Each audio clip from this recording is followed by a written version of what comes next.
There we go. Now everyone can hear me. So again, welcome to the Initiative Order. Thank you very much for joining us on tonight's episode of Delta Squadron Operation Lockdown.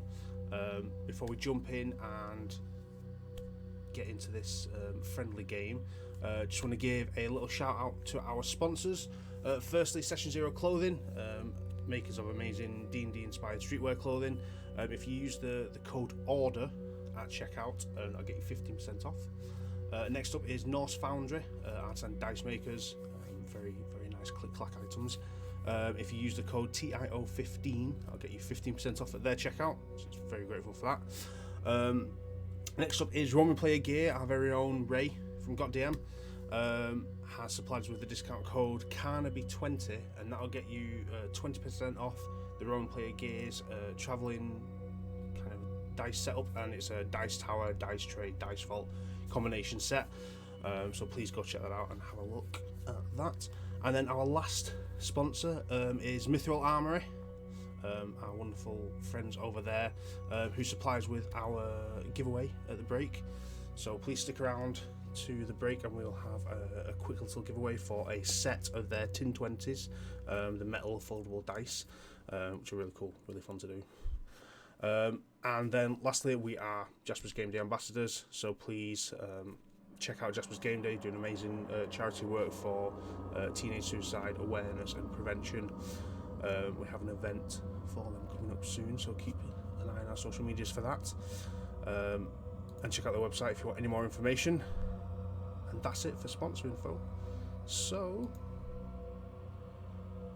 because everyone's eager and ready to go, we'll roll our intro and then jump straight into things.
And we are back. So, to give a brief little recap on where we left off last session, Delta Squadron, our ex-Colonial Marines working for Wayland Yutani, who are on a recovery mission to retrieve some data from a previous mission gone wrong. Check out Void Spaces Hell if you want to know what happened there. And have managed to get to this space station where the ship had crash landed to recover this data and then destroy all evidence. They have not yet recovered the data, but they have worked out where it is and are now well aware of the dangers that lie ahead of them in this station, which has some interesting large black humanoid-ish creatures roaming around. There's only a couple of them, so it's not too bad, but they have been working their way around the station. They managed to get to the control room and turn back on the mother computer, which has now put the station into a reboot mode and locked it down, so they are now currently trapped inside this space station, with some doors open, some doors not. They were making their way to the main storage area, which is where they feel this data drive has been relocated to. On the way they encountered some of these creatures, think it was 5 in total you encountered, and managed to run away down into one of the living quarters areas, one of the corridors where all the different living quarters were, and you managed to duck into an open doorway into a room, and then with the aid of Norman, who's not on screen, were able to shut the door, trapping them out of the room or trapping you in the room. There's a question we'll answer shortly. But during the slow closure of that door, Norman was grabbed by one of these creatures and thrust away as the door closed on the group. And that's where we left off.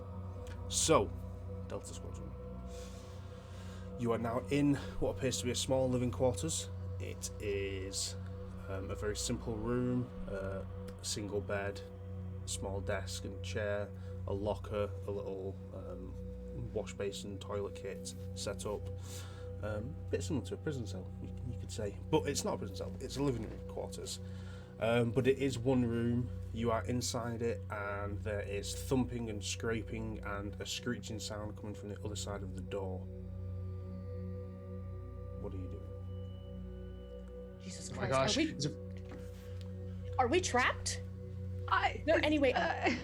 I can't believe What the this. fuck are we doing about Norman? I mean, if we can gladly gotta go go. out there, but we'll get killed, so what good are we to Norman if we're dead? We have to think clearly right now. We're no good to anybody right now. There's no way he's surviving this. How? Look, he has a better chance of surviving than us out there. He is an android. We're That's flesh true. and blood. He survived this once. He can do it again. There's a possibility. It's not ruled out, but we need to find. Unfortunately, we are not androids. Correct. At least we're in here, but we need to find another way out of this room quickly. Can I look around for any sort of anything that we've missed? Any sort of vents or anything? Or Yeah, make me just an observation check. observation. Yeah. Let's see. Sort of getting used to the sheet again. Okay, there we go. Okay, so and a success is A 6. So you We roll got your one. base dice, so you roll your wits and observation, you add those 2 scores up, which gives you a total number of d6. Then any stress dice, you roll those as well. If you get a 6 on any dice, Yep. it's a success. If you get a 1 on a stress dice, then you go into a state of panic. Yep. So I got 3 6s. Nice. Okay, so looking around the room, a couple of things you notice. It appears to be the room of a security officer. You can see some paperwork on the desk. Very quickly, you just see like security manifestos and stuff like that. You do see in his open locker there is some ammunition for a pistol in there. And kind of giving a glance round, you don't see much else. Looking up, you do see there is an air vent above you, above the bed. Since this is a security officer's like space, is there any sort of way to look at any cameras or anything? Anything No, like that? it is just like a personal domicile, so there's Gotcha. none of that equipment in here. Gotcha. Okay. There's a vent here. That seems to be our only way out, unless anybody's feeling extra brave.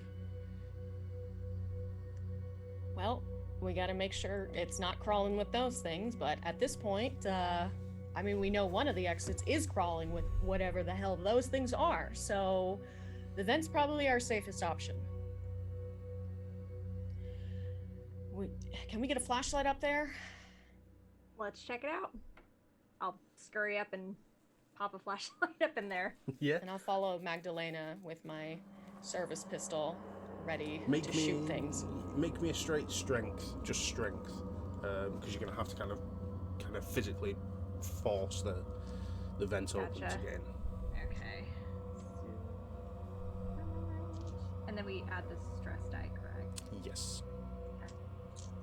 Which gives you, more of a chance to succeed on the roll, but Gotcha. also more of a risk. Okay, 3 6s. Nice.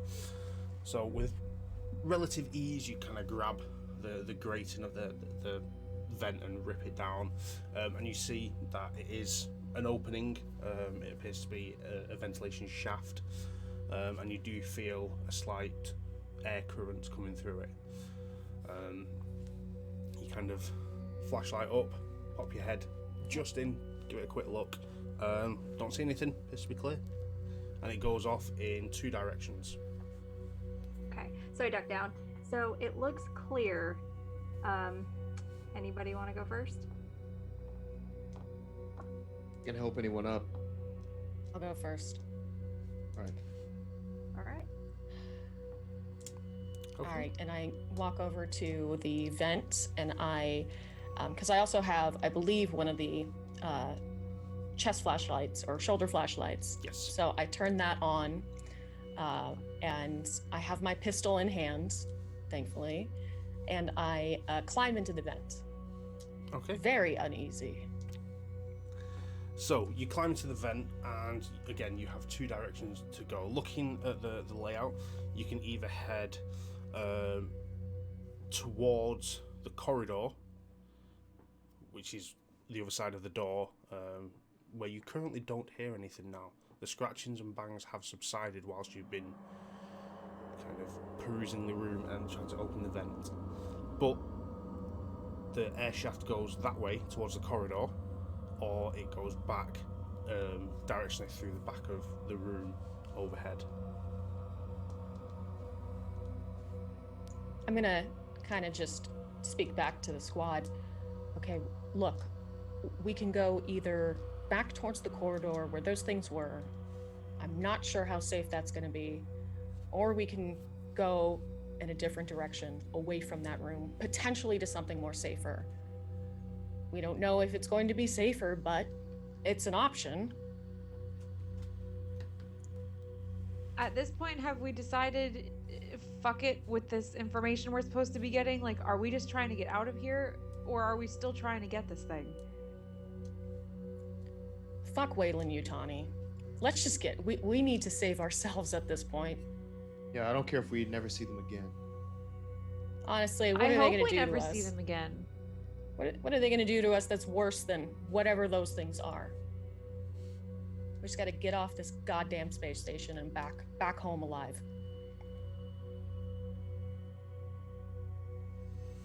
All right. So, anyone have a preference of which direction we go? I think not away. towards the things. That's a good call, Farrow. All right, and I start to crawl in the shaft, pistol at the ready, away from the corridor. Okay. Who's going up All right, next? I'll hop up. Yeah, I'll go. Okay. And who's next? I'm like hanging back, and I really want to take the sort of the end, Okay. if that's I'll- okay. Yep, hop up third. That's all good. Okay. I'll get up in So there. you all get into this air shaft above the room and start heading along it, away from the room, going out the back and away from the corridor where you had just previously run down being chased. Can you all Oh, make no. me a mobility check whilst you navigate this air shaft?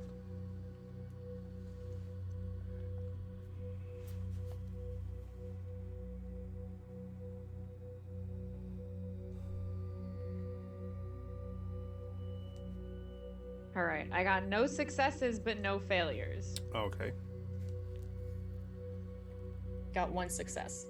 Okay. One No success failures. and 1 failure. Was the failure on a normal dice or a stress dice? Stress dice. On a stress dice. Uh-oh. Oh no. Yeah. Okay. Let me just. We'll deal with that in a second. London. Yeah, I got 2 successes and 2 failures, including failures on the stress dice. We're using Naperville tonight, baby! Yeehaw!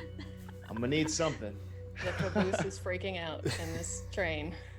So, here's what happens. you guys start to crawl along this air shaft, this ventilation shaft, and it's a tight fit.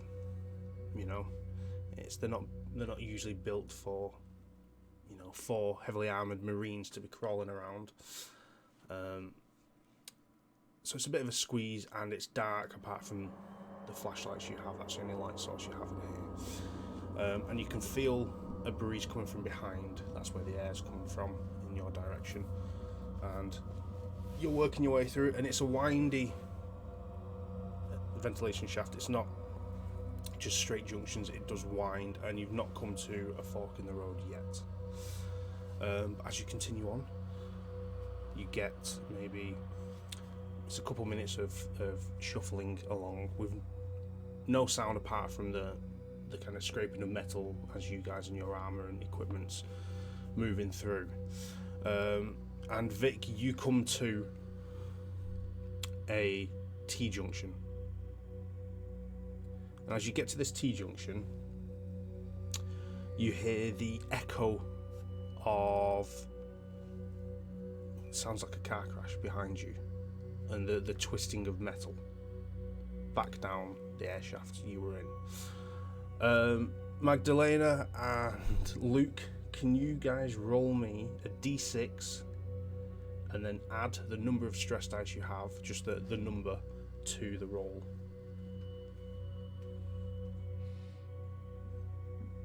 $57? Just What? kidding. No. So what'd you get? 7. 5. 5.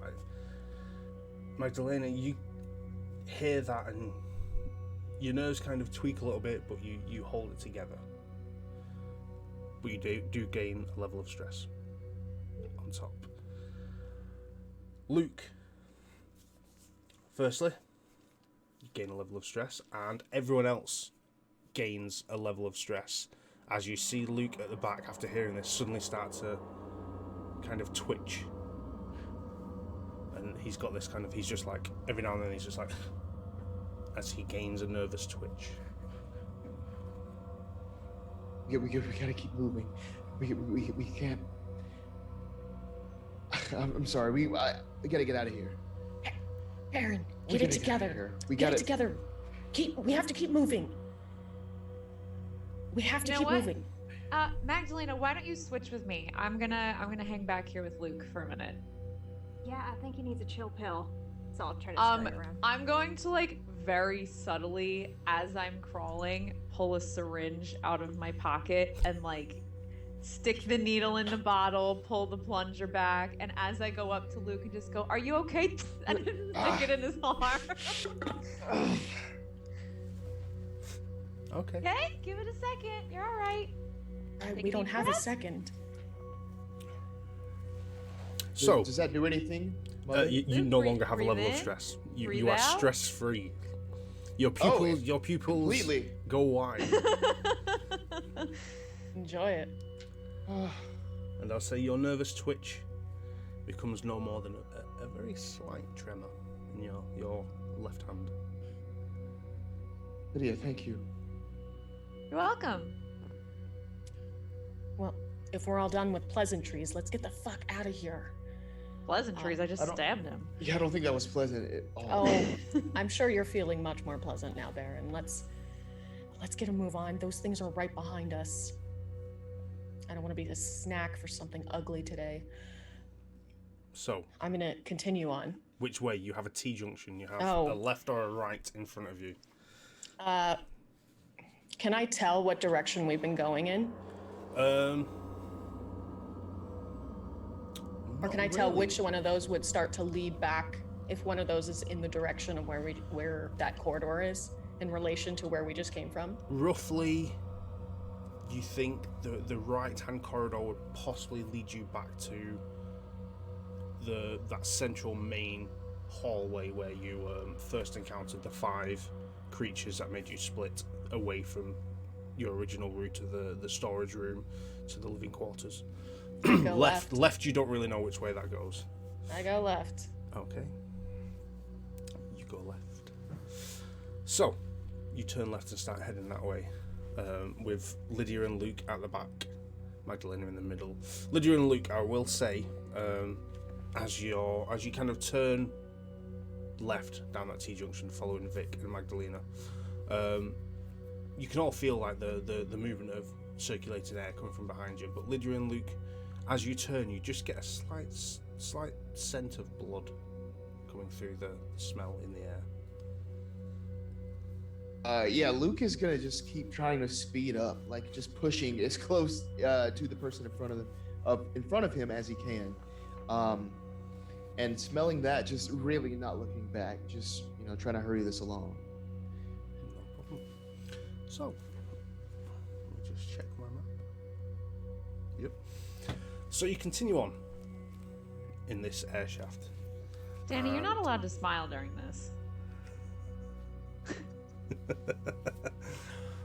You continue on, and as you took that left turn, it goes straight for maybe 20-30 feet, and then it takes a sharp right hand turn,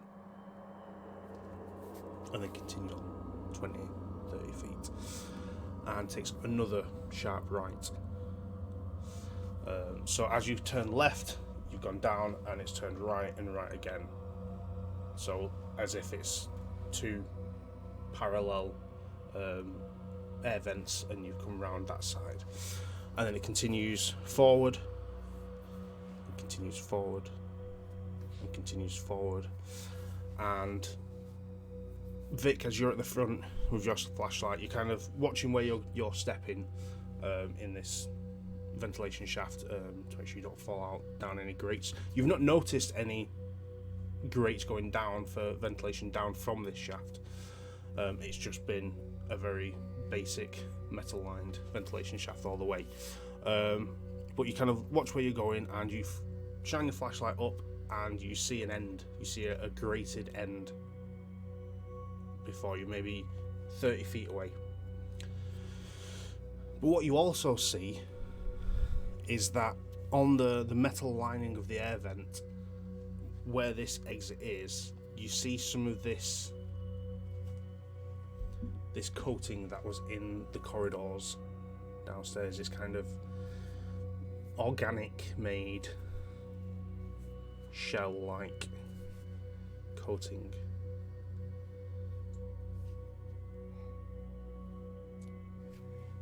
God damn it. This is gonna be a doozy of an entry. Keep your voices down. This might lead us back to the main hall again. We need to be stealth. Just try to crawl quietly. So I'm gonna go up to the grate. I'm gonna start to crawl forward. I'm probably going to turn off my flashlight, because it's more than likely going to shine out of the grate into whatever room that's in. And I'm going to very carefully try to remove that grate. Okay. Without dropping it. Okay, so Can I assist, possibly? Yes, you can. Okay. Looking at the grate, it is like a standard kind of hash pattern grill. You can see through it once you get up to it. So I'll give you the option before you remove it. You can kind of make an observation roll and see what you can see on the other side, as there is some light coming through. Yeah, or let's you do can that. just take it off. Oh, I'm gonna check first, because I got 2 successes, no fails. 2 successes, no fails. Okay. Let me just quickly roll some dice. Okay. So, looking through, or making an attempt to look through, you see what appears to be a large room, a large void ahead. The walls aren't straight, metal-lined walls like any other room in here. They do have this organic matter kind of casing them, coating them, and kind of reshaping the room. You remember when you looked at the CCTV, when you got to the control room, you saw that the main storage room looked similar to this. It had this organic matter coating the walls and reshaping it, and it had that low mist. And you saw those like large egg-shaped things on the floor, and then you saw those creatures. This room doesn't have a mist in it. You don't see any egg-shaped things on the floor that are like 2 to 3 foot high. You see a very low kind of green light emanating from the ceiling, where you imagine there's probably a couple of strip lights there that have been covered. But it's still dark in there, and there is something in the room. There seems to be some large apparatus in the back of the room. You can't quite gauge what that is. It looks like it's covered in something, but it's pretty big. It looks like this might be another storage room in this facility.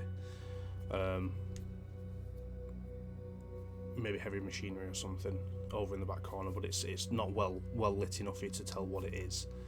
But you currently don't see any movement in this room, and as it stands, it is quiet. With Magdalena right by me, I just whisper, "Oh, it's a hell of a lot clearer than the other room and corridor, so I'm gonna take the grate off." I got you. I'll help out. All It's right. better than turning around. Let's have luck on our side. So I put my fingers through the probably oozy edges of the grate, It's a little bit sticky. and I try to push it out forward, and get it loose as quietly as possible. I don't know how I would assist. Maybe kind of also Yeah. kind of holding pieces. The way you between the two of you, like one of you grabs one side and pushes the other, grabs the other side, and you kind of push back and forth to kind of shimmy it off. And it takes a little bit of force, but the pair of you do manage to get the grate off, and kind of free it from its position, and just kind of you're holding it in place out inside the room. It's too big to pull in to the vent. You'd have to place it outside the room, but there is, you do have that option. All right. I'm gonna try to do this as quiet as possible. I'm sorry, did you say I can't put it inside of the No, shaft? not Yeah, inside the shaft. No, it's makes like sense. clips against it. Yeah, but I That mean, makes sense. what I will say is, if you push it out into this room, you can kind of poke your head down a little bit, and you can see that you're not far from a floor, as it were. So you can kind of push it out, prop it down, and then exit if you wish. I'm definitely going to prop it down carefully and then exit very carefully. Knowing that we didn't see movement, I am going to turn back on my shoulder flashlight with my pistol at the ready, and I'm going to scan the entire room, floor, walls, ceiling, and see if there's any movement, as well as scan for exits as well. Okay, make me an observation roll. Now, whilst Vic is doing this, are the rest of you staying in the ventilation shaft? Are you all stepping out onto this floor? I think that I would probably step out following Vic and Yeah, I would holding go. some things down. Yeah, for sure. Yeah, Luke as well. But quick question: am I able to see if the thing in the corner is like a power loader by any chance? Would I know? Not from where you currently are. You can't see. The room's very dimly lit, and it does seem a little bit of a ways away. You know what? If there's not a lot of movement, I'm just going to turn on the high beam flashlight and kind of assist with scanning the room if we can. Okay. So, Vic, what did you get on your observation roll? I got 1 success and 1 failure, but not a stress dice. Okay. So, I don't like them. like getting pulled in close for this.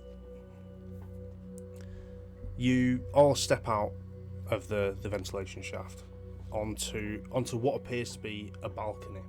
This room is large and has a balcony that goes around it.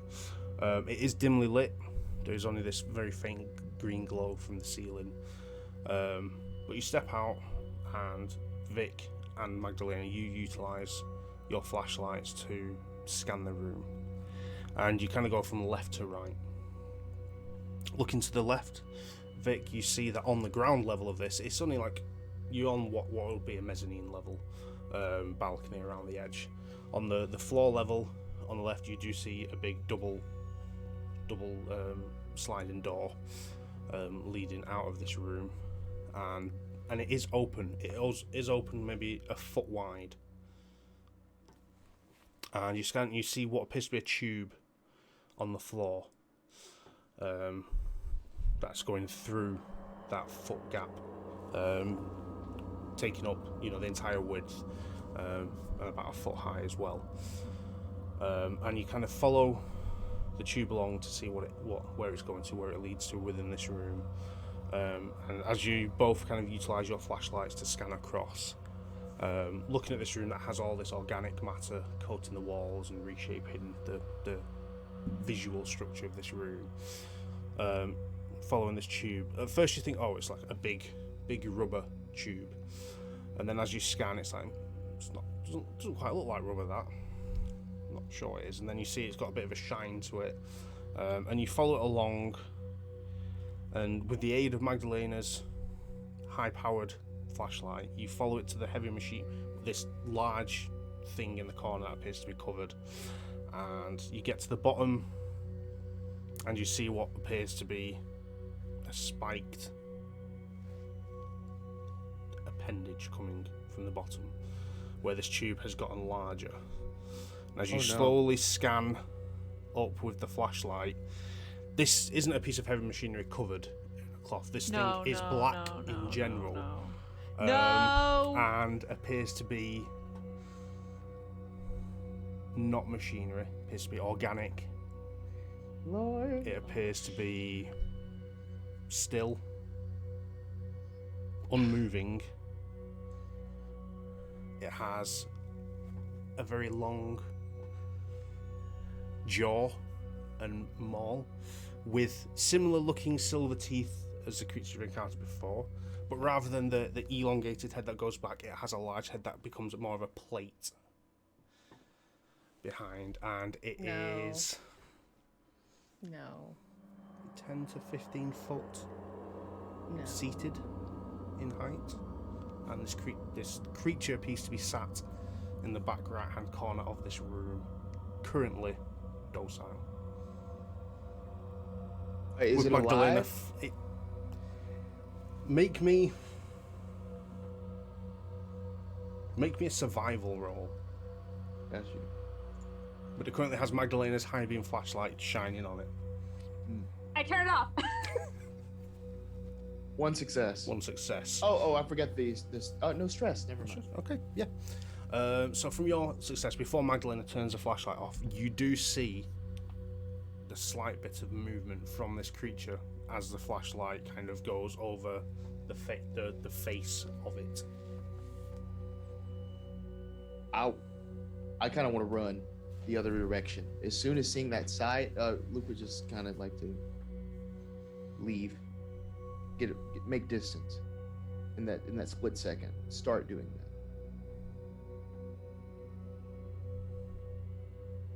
So where do you want to run to? You're currently on a mezzanine level on the opposite side of this room from it.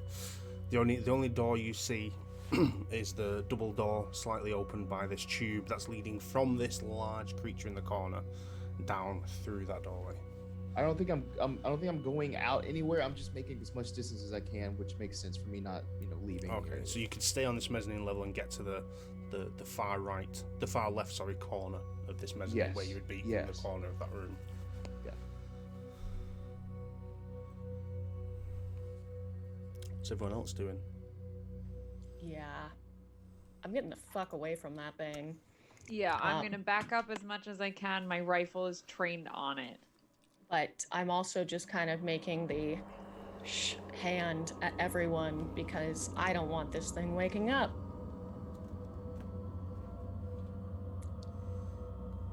Can we tell if this somehow ended up being the room that we heard Spider's walkie-talkie in? Ooh, make me.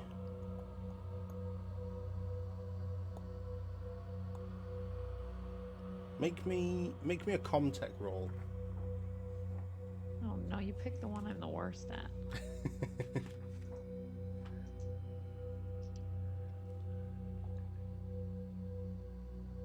I got one failure, but not on a stress dice. Okay. You're trying to think back to the map that Norman was able to get up on the computer system briefly, and you're not sure. It's a similar sort of layout to that room, but you're not 100% sure if this is that same room or not. And we don't see a straight up body anywhere. We don't No. see equipment laying around. Okay. No, you see what appears to be more of a bare, organically coated room with this large entity in the corner, with some form of tube coming from it into the other room.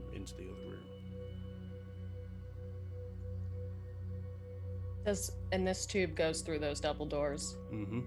Great. Just great. Do we ignore it? What are we doing? We gotta go somewhere. So, I guess we're gonna find out what this thing is connected to.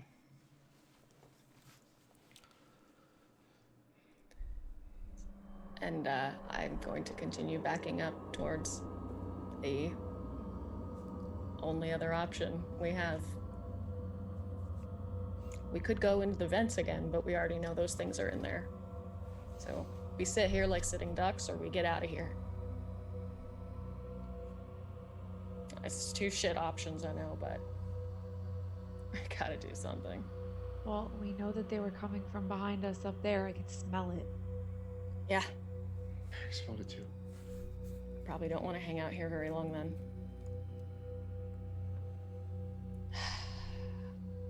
Yep. Double doors. Let's do it. I'll pull out my 357 Magnum revolver. Hey, Okay. I'm preparing the smart gun as well.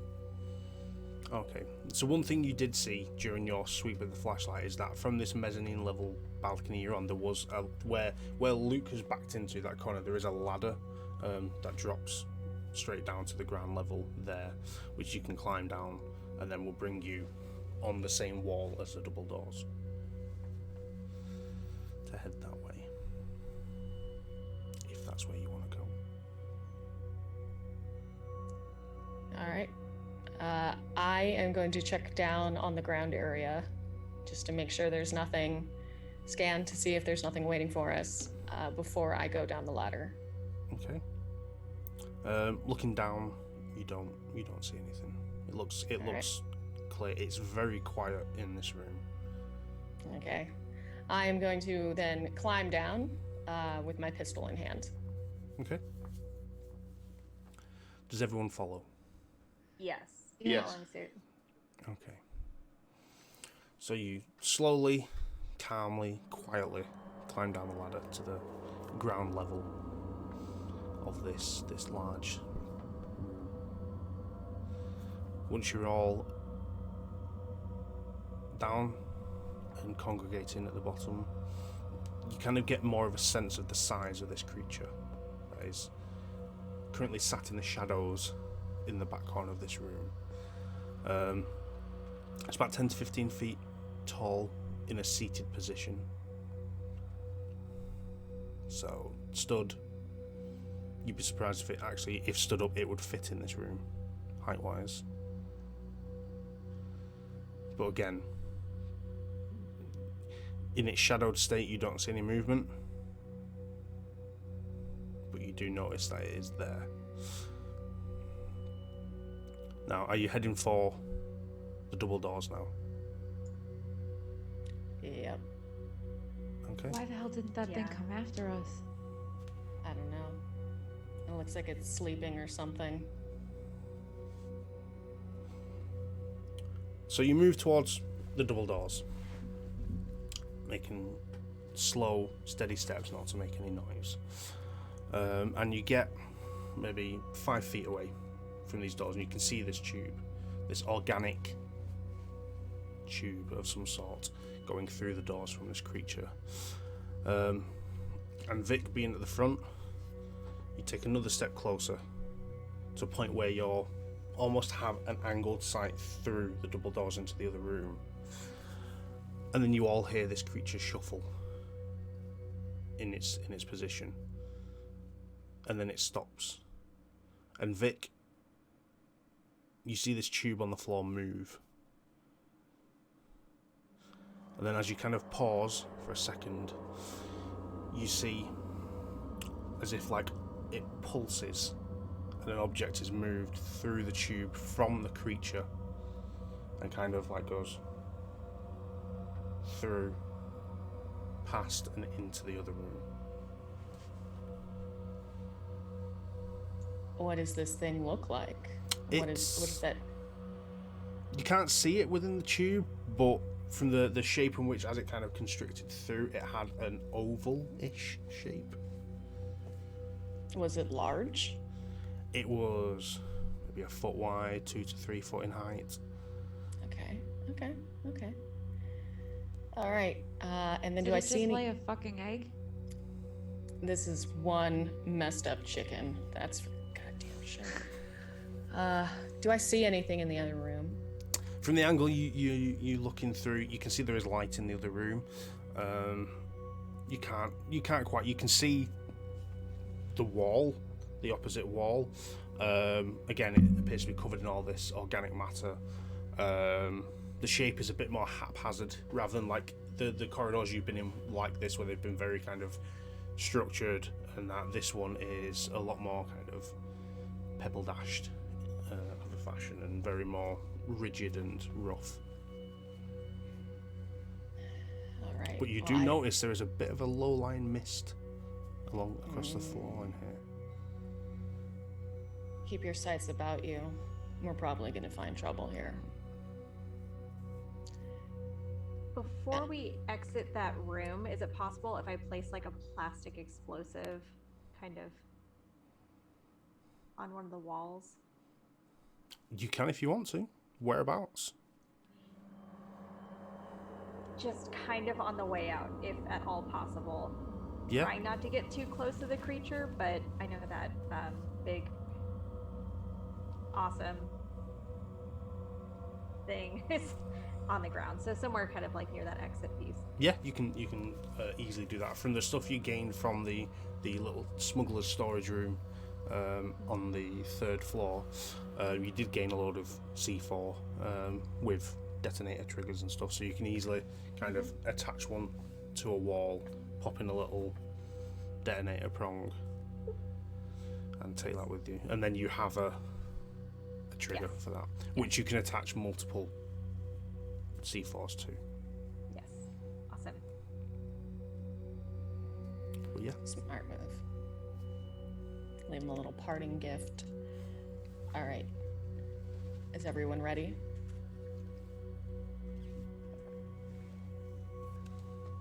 All right. 1, 2, 3, and then we go into the room. Or Okay. I open the doors. Doors don't and before move. I go in, I'm going to open the doors and see if anything is about to jump on us or attack us or kill us before putting myself into the room. Okay. So you step up to the door, and do you try and kind of, because it's a sliding door like that, that's stopped at a foot gap with this tube, do you try and pull the door slightly to open it? Yes. Doesn't move.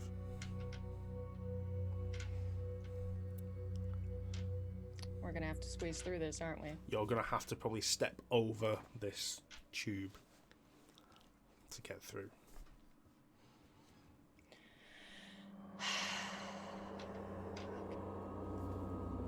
All I am going to step over the very terrifying tube of eggs, potentially. Okay. You step over into the other room. It doesn't move. And you are in the other room, currently on your own. And I kind of signal with my hand, like, but what do I see now that I'm in there? Again, it is another dimly lit room, large room, with another mezzanine balcony. There is a low mist fog along the floor that maybe comes up 2 foot in height. You'd have to take a moment with your flashlight to have a proper look round, but the walls look kind of very textured. Looks like there's like alcoves made along the walls. But it is dark. Okay. I'll head in there next, I guess. Okay. I'll come in right behind Lydia. Okay. Taking up the rear. Okay. Lydia, you take a moment, step over, and step into the room. No problem.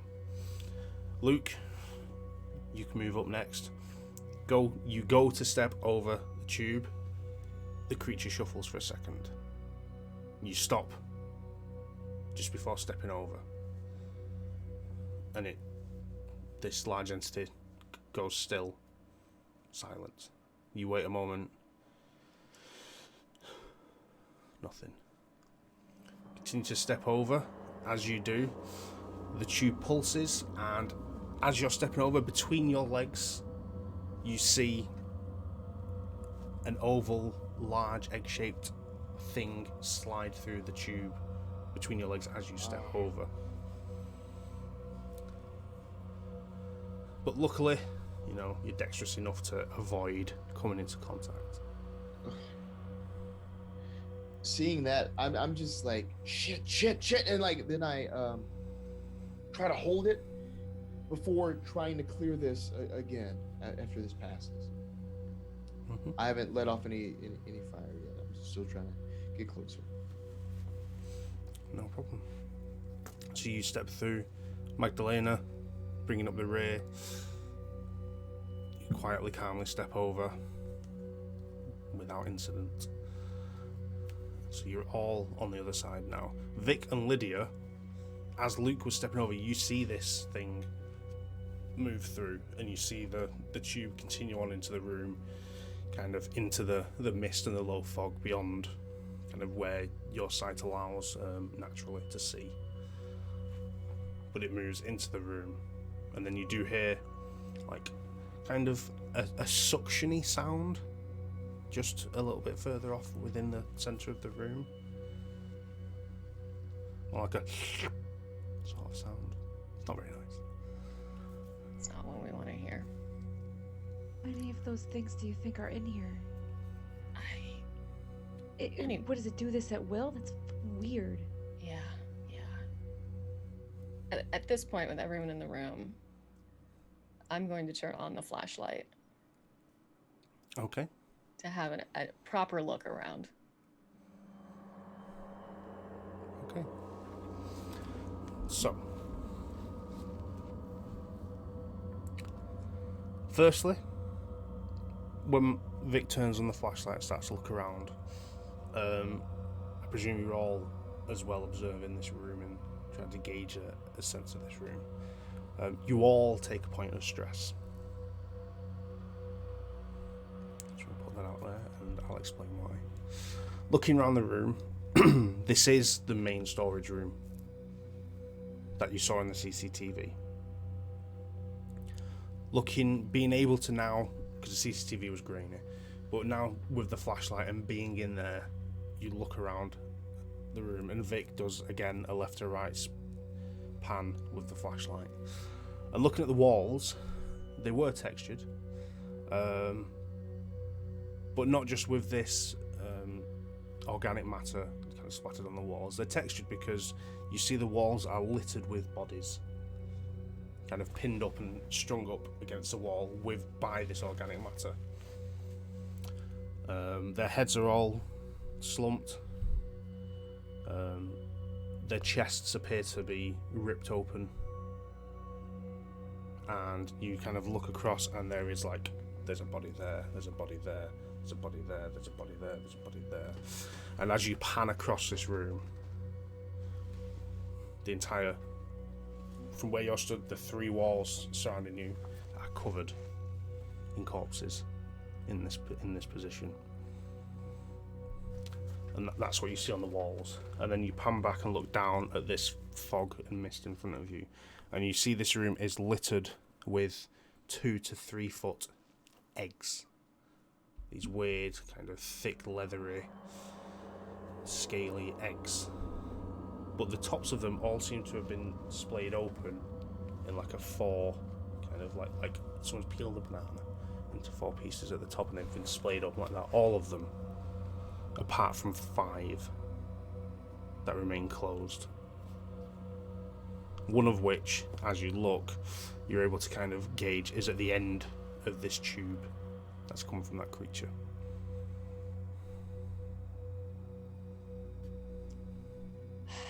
We can't stay here. We can't stay here. We can't stay here. We can't stay here. What? Do I see any exits? You see on the left-hand door a large double door, and gauging from the fact you realise from the CCTV that this is that main storage room, that large double door you surmise is what leads into the atrium that you couldn't access from that side.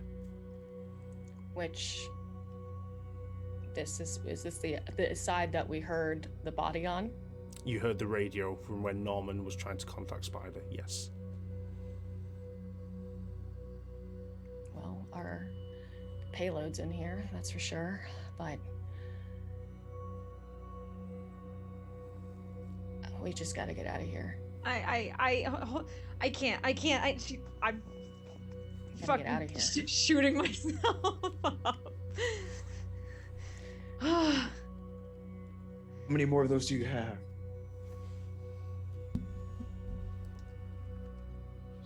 Do either of you want these? No, I'm fine. While we're here, You already used it on me. If worse comes to worse, someone else can have. I'll take one. I have enough for the 2 of you, Vic, Magdalena. If you want these now, then I can give them both to you now, but that's all I have left. But I can't look at this. What the fuck is going on? I'll take a dose of that sweet stuff. And Yeah. Yeah. Whew. Okay. I'll take one. Yeah. It's working. All right. Whew, okay. So I'll go over to each of them and shoot him up with the Navarvel. Okay. So the 3 of you no longer have any stress. Nice. Luke, you do have the 1 now, though. can I place another explosive kind of on that other side of the door, kind of near that gross tube thing? So one on the inside of that room, one right on the outside. Okay. I'll say when you left that smuggler's room, you picked up 5 packs of the C4 Yeah. in the bag. Okay. So you have 3 left. Please, I'd love to stick the grenade in the end of that stupid tube. I think we got some eggs to worry about, though. If all of those hatch at the same time, then we're screwed. We blow them up now? We're gonna attract a hell of a lot of attention to ourselves. Well, who knows how long it's gonna be before they hatch? Like, do they have... Does it lay them when they're ready to hatch? Is there some kind of intubation process? Do they have to incubate for a while? Where, like, this could be a month, this could be 20 minutes. Let's just go. Do I look like I'm an expert on this? We shouldn't spend any time here, but... I don't know if there's an expert on this, period. No. But we gotta get past those eggs and we gotta get to those other doors. We know this is what we saw on the monitor. This is, we know that we're in danger right now and we need to keep moving. So, let's go. Let's go. Okay. While we're going to, do I see any is I'm assuming that the crew of the other ship will probably have some sort of insignia or call sign on them that would indicate that's Yes. what they're a part of. Do I see anyone strung up on the walls that looks like that, or even close to that door? Make me And is another female? Make me another observation check. I have 1 success, 1 fail. Okay. Is it a fail on a stress or just a normal dice? I have no stress, sir. Oh, so it's not a fail. If it's a 1 on a normal dice, it doesn't mean anything. So it's just a success. It's Okay. only 1s on stress dice that matter. All right. So it's 1 success. So kind of slowly trying to make your way to this set of double doors, passing these egg casings that are open, because the ones that are closed are more in the center of the room where this tube exits, and you're kind of hugging or attempting to hug the side.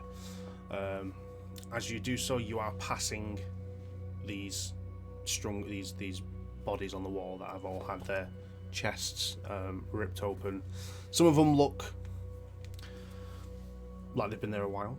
They're very kind of dried out or beginning to dry out. Some look, I don't want to say fresh, but maybe a couple of days old. But you're working your way around to the door, attempting to look for Spider, basically, and find her. You don't see anyone that kind of fits the description as you move around. And after kind of slowly making that way, you get to these double doors that are closed. And then you hear a groan sound coming from the wall just past the double doors. And then you hear it again.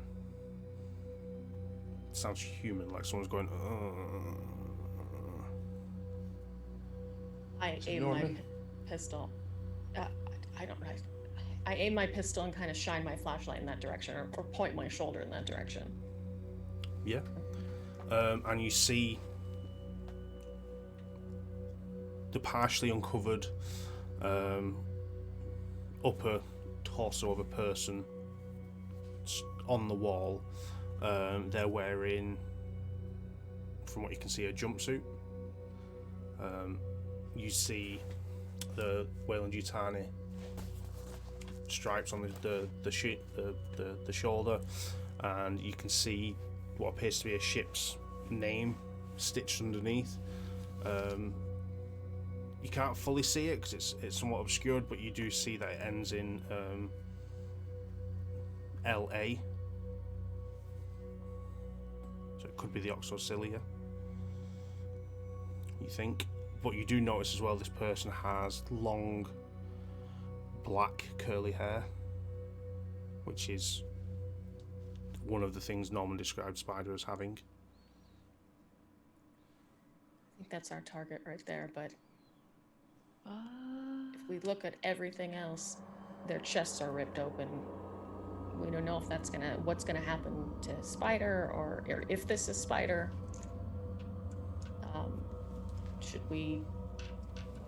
What should we do here? Okay. Just stay behind me with your pistol up. I'm gonna slowly approach what I think is probably Spider. I'm gonna put about 10 feet between me and the body. Spider? You don't get a response. That's right. How long is my rifle? Like that. I'm going to get just close enough where I can take the butt of my rifle and like poke her with it. Okay. You do that. You kind of poke her in the shoulder, and you hear another groan, and they kind of tilt their head up ever so slightly, and you see that it is a woman. fits in the description of spider, and you see on the chest there, written on a patch, spider. And you see like a set of dog tags around the neck hanging, and you just hear two words, two very faint words come from their mouth. They just say, "Kill me." Shit. This is no way to just rot away in here.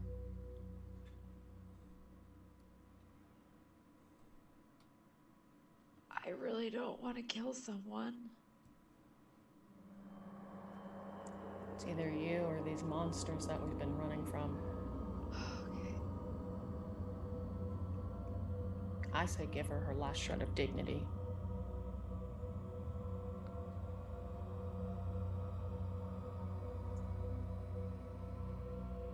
Did everybody hear that?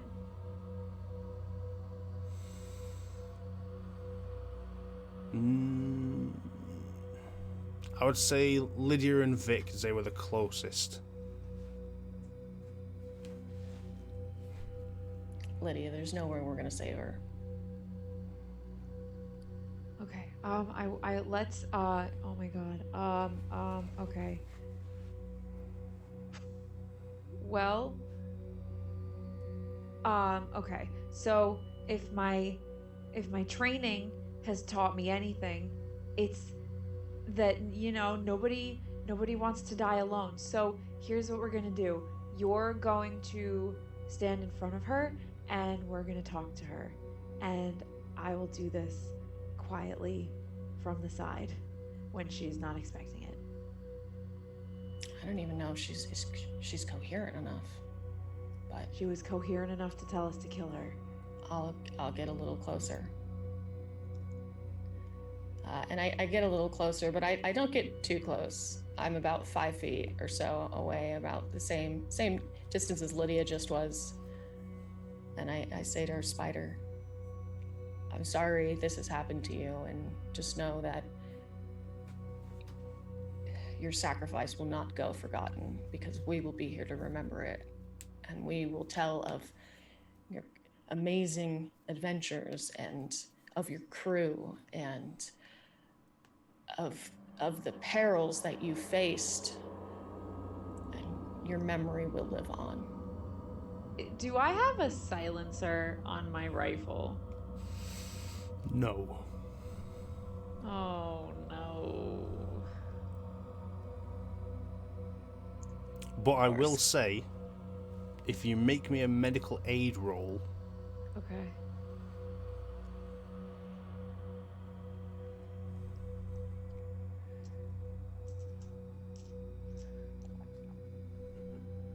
That is 3 successes. okay.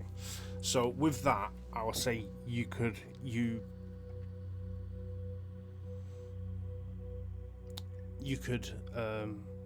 assist this situation without using a firearm with the other items you have on you. I literally in my gear, I have a whole bunch of illicit drugs. Mm-hmm. So I will give her some of those. A lot of those. Okay.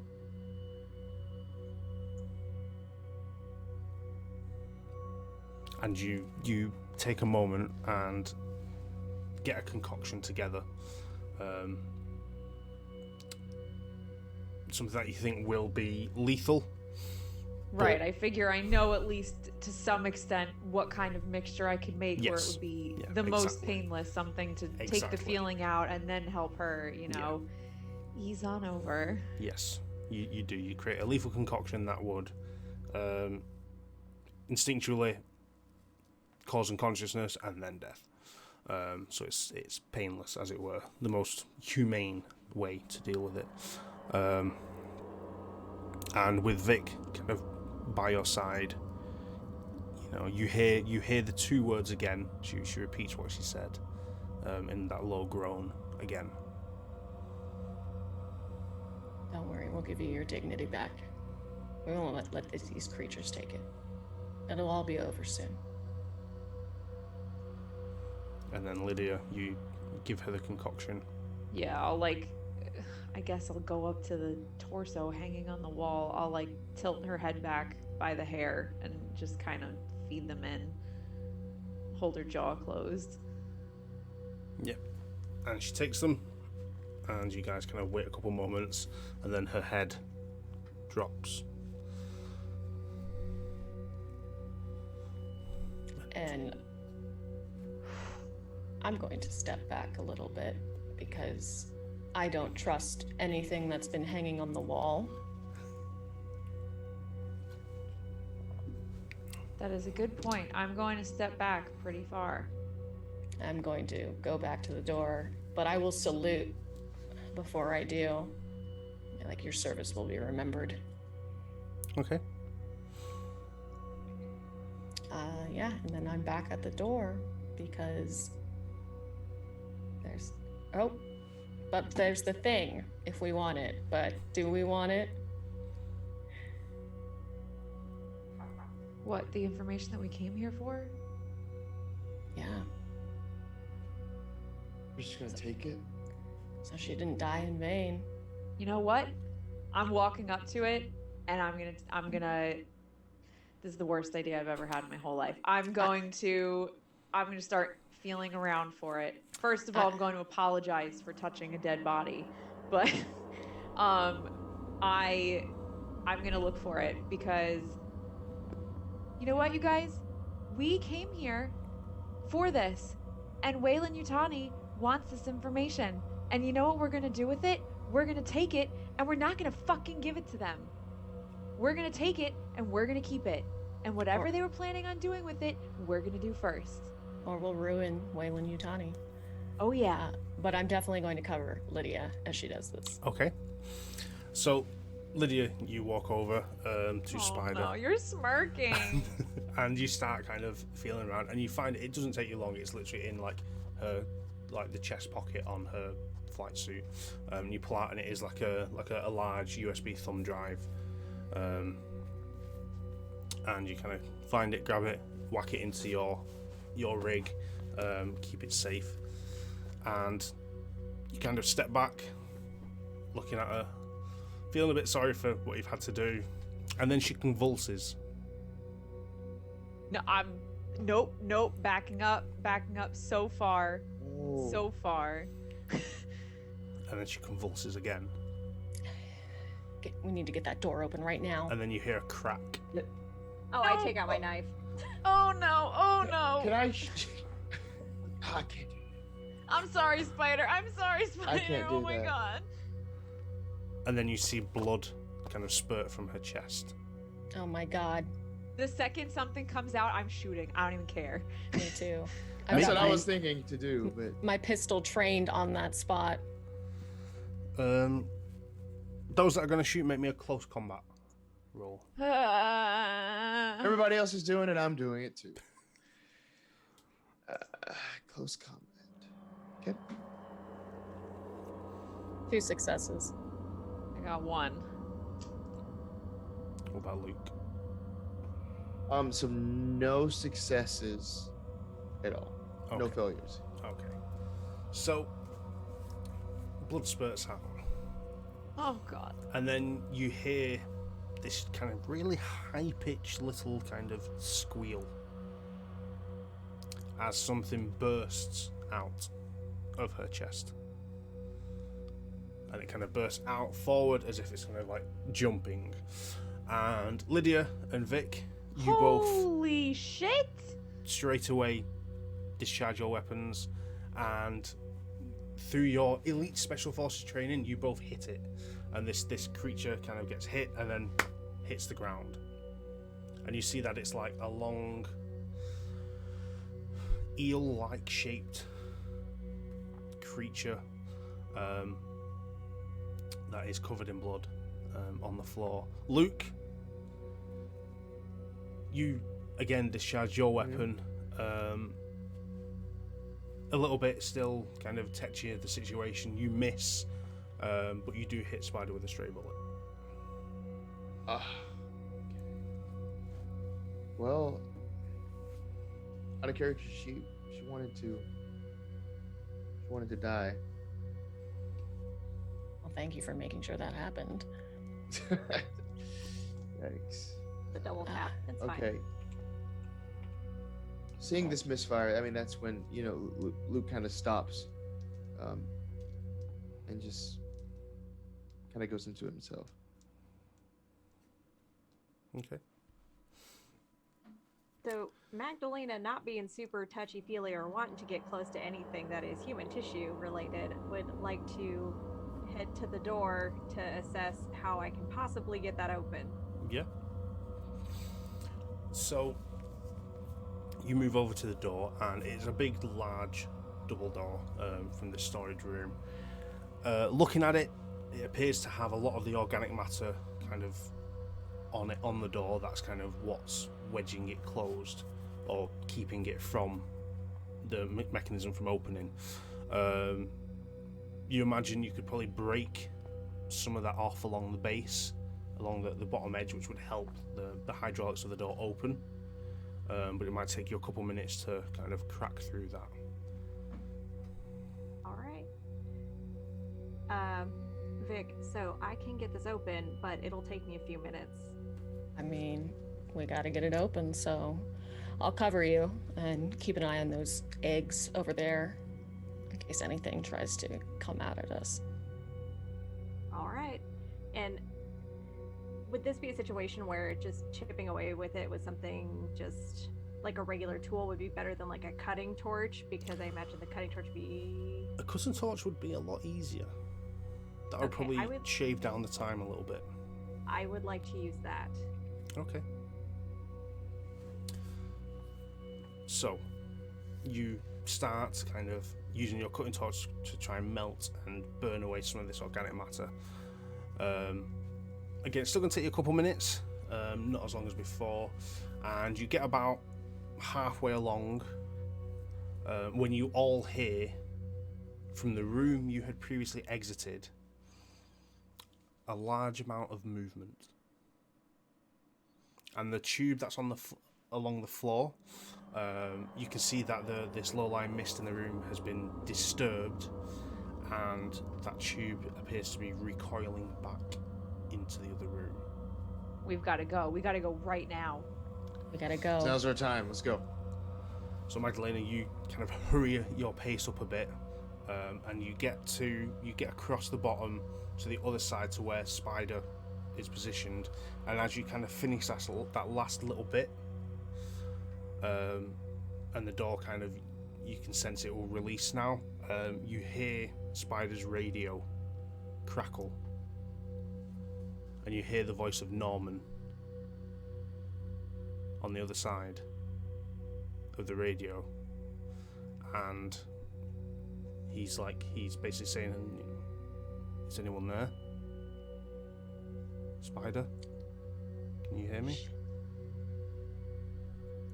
Is the radio in the room that we're currently in, or on the other side of the door? It's the one you can hear is on Spider, and you hear him say, "I'm in the comms room. I don't know how I got here, but I'm hurt. I think this is the end, Spider." Oh my god. I'm gonna look at Magdalena. Magdalena, you still got those charges set? You got it. All right. If that son of a bitch tries to come through those doors, blow this place to I don't even know where right now. And I'm going to run to Spider's body. Also keeping an eye on that thing that burst out of her chest that's on the ground. It's making sure not moving. It is limp and not moving. I'm going to grab the walkie-talkie, search her body, grab the walkie-talkie, run back to the door if I can, if anything hasn't happened. Yeah. And I'm going to radio to Norman. Norman, this is Vic. You're in the comms room. What's your condition? And the radio crackles, and you just hear him say, "Hurt bad. Systems failing." Norman, are there things in that room with you? We can try to come get you, but I don't know how safe it's gonna be. I don't know if we're gonna even be alive after this. He just says, alone for now. Norman? And then Norman. no reply. Norman! Shit. Well, he's in the comms room. How far are we from there? The comms room is just off the atrium, which is on the other side of this double door. I would Let's like go. to try to open the double door. Yeah. So make me a comtech roll as you kind of patch into the control panel. The only thing is, those things took Norman there, potentially, and that means they might be waiting for us, or this might be a trap. I don't know how intelligent these creatures are, but... One success. One success, okay. So you kind of patch into the terminal, which is different to the normal doors within this place, as this is a large double kind of like utility door. And you patch in and you manage to access it and open the door. And you hear like the gears grind for a second, and then you hear a little crack and the door slowly starts to open. Very slowly. And This it is why we opens, had a robot. and you Okay. get about 3 to 4 inches of it opening. And then you hear what sounds like a siren. And then you see a yellow light at the top of the door whirling, as this is a warning noise as a large utility door is opening. So it's letting people know, you know, that the large doors are opening and closing, so it's a warning, you know, be careful around this area. So you see a light flashing and whirling at the top in this room, and as the door is opening, you can see the light flashing and the siren whirling in the atrium as well. Draw more attention to us, door, please, for the love of God. Yes. I'm facing the way that thing might be coming in, just waiting for it to come in. Yeah. And I'm trying to pry the doors open, I'm trying to add my strength to no whatever the computer's doing. I would like to stick another charge kind of by this doorway as well. problem. Okay. You do that. So that's 3. So that's 2 left. 2 charges left. And the door continues to open slowly, and it gets to a point where you can probably sideways all just about squeeze through the door back into the atrium. I will do that. I'll follow. Absolutely. Okay. Me too, I was muted. Me too Yep. as well. So all 4 of you squeeze through this door, and you are now stood in the atrium. One of the first There's no main way that rooms. big one can get through that space, right? It's huge. I would like to attempt to close that door to stop the alarm. Make me another contact. One As success. you rush round to the panel. How many? 1. 1. Okay. Yeah. You Doing rush great. round to the panel on the atrium side of this door and spend a couple of moments trying to do it there, and you manage to kind of stop the opening process of this door, and you see it kind of jutter to a stop. Siren still going, light still flashing, and then it slowly starts to close.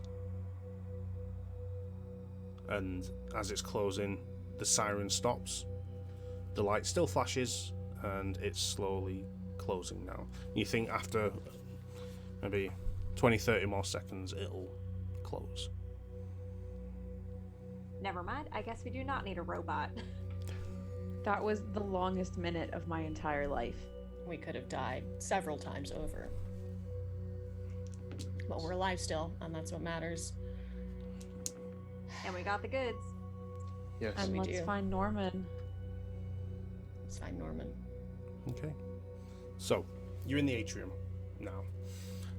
Same condition as when you were last here, before you entered the lift shaft, which you can see over to your left when you went up to the 3rd floor, 3rd level.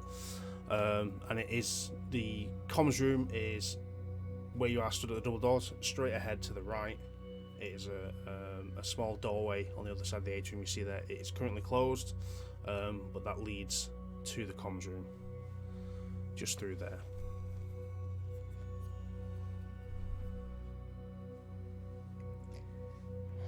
Well, he's nearby. We can try to get him and then get the fuck out of here. What happens if you just hit the button? So maybe it'll trigger his, so we don't have to talk. But you can hear his on the other side, so we can figure out if we can pinpoint him. That's true. That's very true. smart. All right. It's worth a try. Okay, so what is it you're doing? You're just kind of flicking the talk button on the radio, so you get the static from the other side. Yeah, the crackle. Yeah. So are you moving through the atrium towards the comms room door? Mm-hmm. Yeah. So, And checking around above, making sure nothing's gonna drop down on us and startle us a bit. no problem. So you move slowly across the atrium towards this room. Looking round, you don't see anything. It appears to be quiet. It appears to be as it was left before.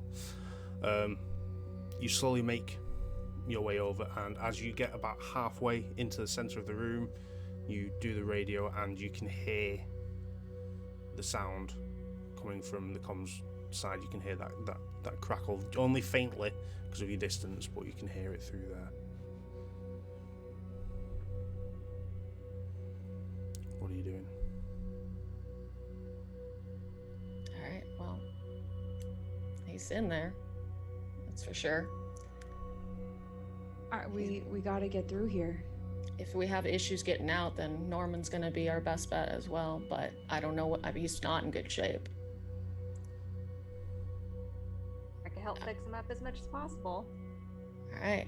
Let's try to get through these doors, though. That's for sure. Okay. So, you move the rest of the way through the atrium and get to this door that leads to the comms room. It is just a standard internal door, sliding door with a little compad at the side with a card reader. And you kind of crack the radio again just to check, and you can hear that he's on the other side of the door, but you feel there might be possibly a short corridor and then another way, and you can hear him through there. So there is that little bit of a blockage to the sound, but you can hear that he's through this door. And you said there's a place to scan a key card? Yes, on the wall. I'm going to try the two that I have. I have the red ones, and then I have a blue one. Yeah. So you do the red one first, and it just goes, access denied. And then you grab the blue key card and tap it on, and the pad goes green. The door slides open, and you see one good thing happens a tonight. short corridor, and stood in the middle of that corridor, you see a large black creature facing away from you. And we're going to have a little break now, just a short break, so we can use the toilet and everything and get back into it. So, God. Panic. before we go to break, we do have our Mithril Armory giveaway for a lovely set of tin 20s. Now, if you wanted to be entered in the giveaway, all you have to do is type in chat the word Android. For today's giveaway is the word Android, Android, Android. Pop that in chat just the once, and you'll be entered for a chance to win a set of tin 20s, which we'll draw after the break. So, on that, please bear with us for a couple of minutes and we'll be right back.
And we are can back. attest to that.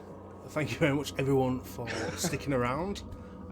We do have, on that side, Mr. Norman Garrett here with us, as we are hopefully going to be finding him shortly. So, before we jump back in, we have a couple of entries in our giveaway. So let's pick a winner for a set of Tin 20s from Mithril Armory. The winner is... Ooh, Grandius. You're the first one to enter as well. Congratulations on winning. If you drop us a whisper with your details in, we will sort out, or jump into our Discord and we can get your details there and get them sent out to you. So congratulations on winning. And right, where were we? What was happening before we went to break? Oh yeah. You know. So, you traversed the atrium, managed to get out of the storage room where all these eggs were and these bodies on the walls, and the now deceased spider. You heard over the radio that Norman was in the comms room, heavily injured, believed to be alone. You've moved to the door, Lydia, using the keycards you'd acquired from several different corpses along this journey. Managed to open the door. Opening it, you saw a short corridor with another door, and blocking that was a large black creature, one you have seen several times before. Can you please, Lydia, make me a mobility check? Mobility.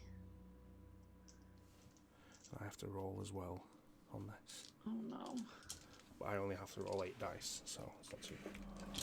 Oh, just only 8. I got 2 successes. Okay. So you go second.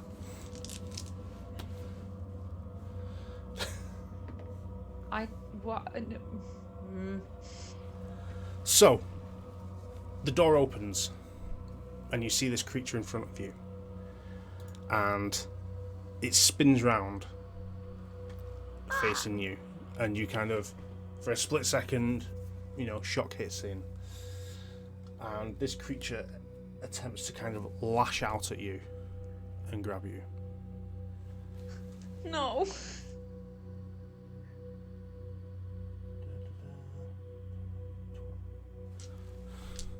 Hold on, I need to roll 5, 6, 7, 8, 9, 10, 11, 12.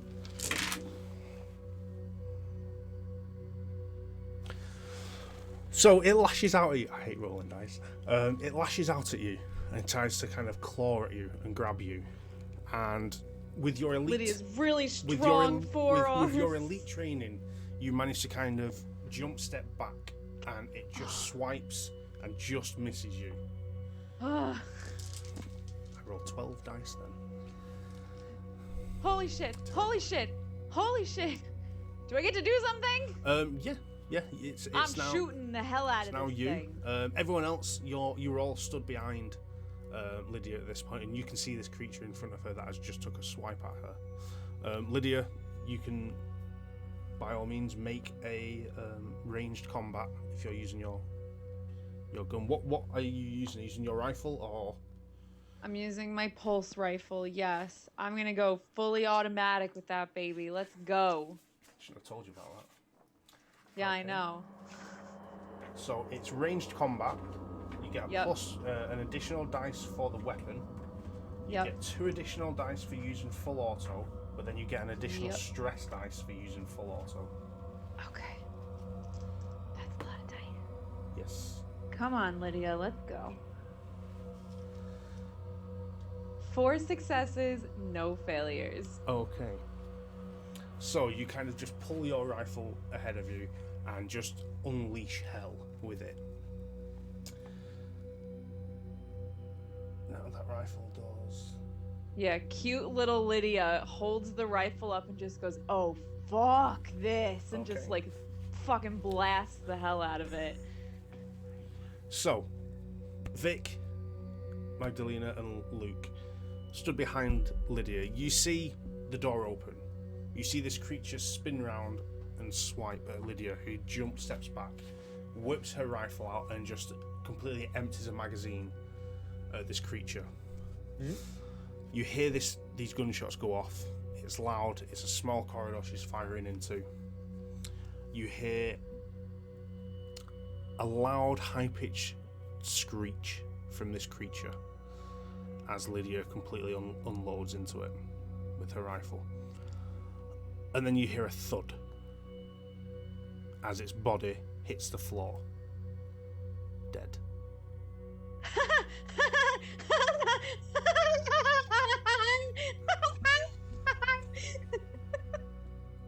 Shit. Holy I need to sit down. We don't have time to sit down, but... She puts her back against the wall and just slides down. Are you We're sure having you're fun not a now. soldier? Got more for you. I have never done what. That was not. What is that? I don't know. That sure wasn't medicine, that's for sure.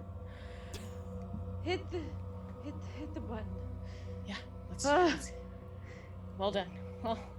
Well done. Yeah, thanks. Norman, you hear a barrage of gunfire come from the other side of the door of the room you're currently slumped on the floor in. Just so you know. So guys, there is now a large black creature on the floor, oozing a green liquid out of these gunshot holes that currently appear to be burning through the floor. Don't touch that. I'm gonna assume if it's bad for metal, it's bad for our skin. Luke, you recognise that stuff as what burnt your shoulder earlier.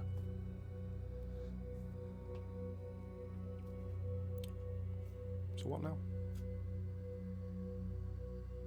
Look for that busted robot. Let's get in there. Okay, so got a short corridor. You're gonna have to kind of work your way around this corpse on the floor that's taken up, you know, the majority of the width of this area, and then there is another door on the other end. No keycard needed. It's just a button open close button on the side.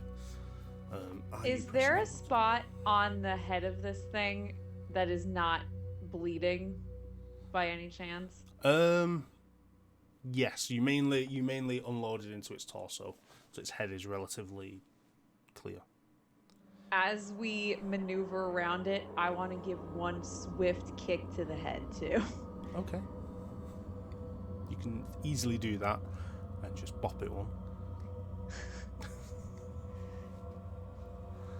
But yeah, you walk around it, and then there is this door with a simple button to open it. Who's opening it? You want me to do it again? I'll do it again. You I'll take- shoot another fucking. I don't care. Lydia take- will go up and just smack the button. Lydia. How many times does Lydia press the button? It's like an elevator with the door Sorry. open and door closed. No. At ease. At ease. So you press the button and the door slides open, and you see what appears to be a control room of sorts. Several different computer stations, monitors that are on, lights flickering, and you see a load of white liquid kind of smeared across the floor from the doorway into the room and round the side of a console. And if you walk into the room, one of the things you'll hear is the sound of a small child's voice, kind of playing at a low rumble, and you would hear this, "Dad, turn to the left. Over here, throw the ball." And you can also hear a small child that sounds like a small girl, just going, "Happy birthday, Dad." And the final part you would also hear is it sounds like a female's voice, and it sounds as it's emanating, you can hear her say, "Come here, Normie. Here, let me fix your tie." And this light is shining in the corner of the room right next to what looks like the side of the control panel. On the lights and the screens on the control panel, you can see diagnostics running, some with oxygenation levels, You would also see comm buttons lighting up, showing that the packages from Wayland Yutani, where the data sets are ready to go, but it's not been sent. I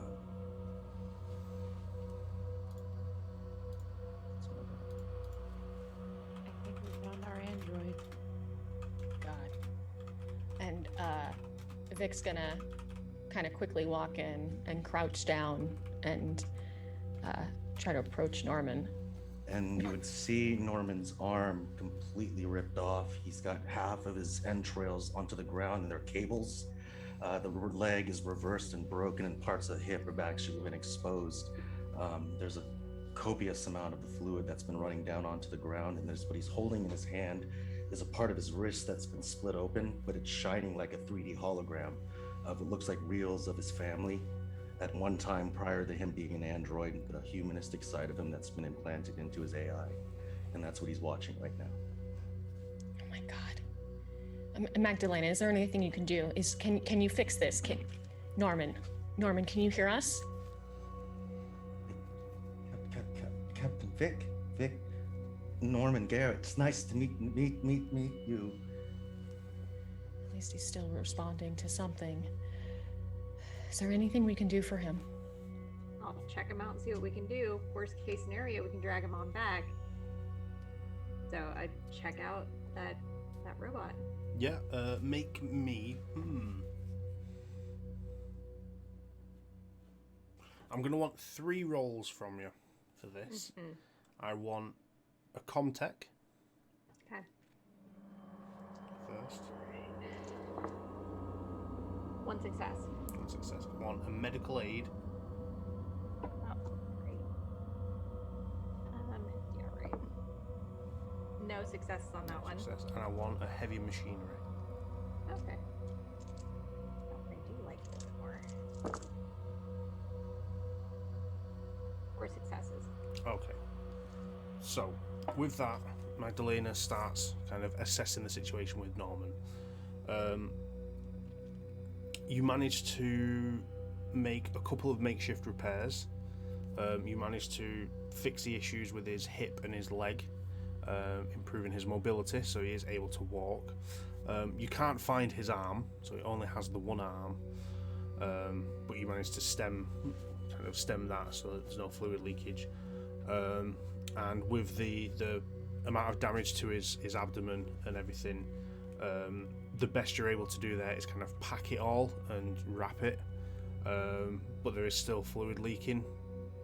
So the overall consensus is he is operational, but there is now a ticking clock.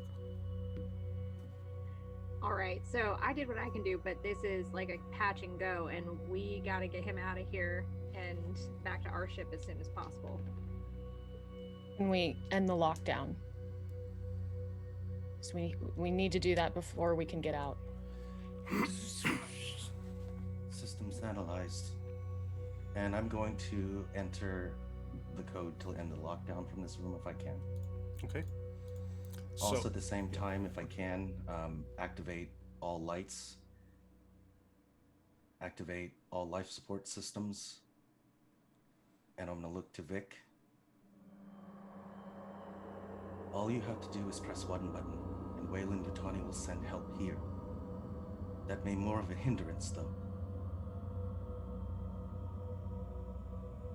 Yeah, do we want their help? What will they do to us once they show up?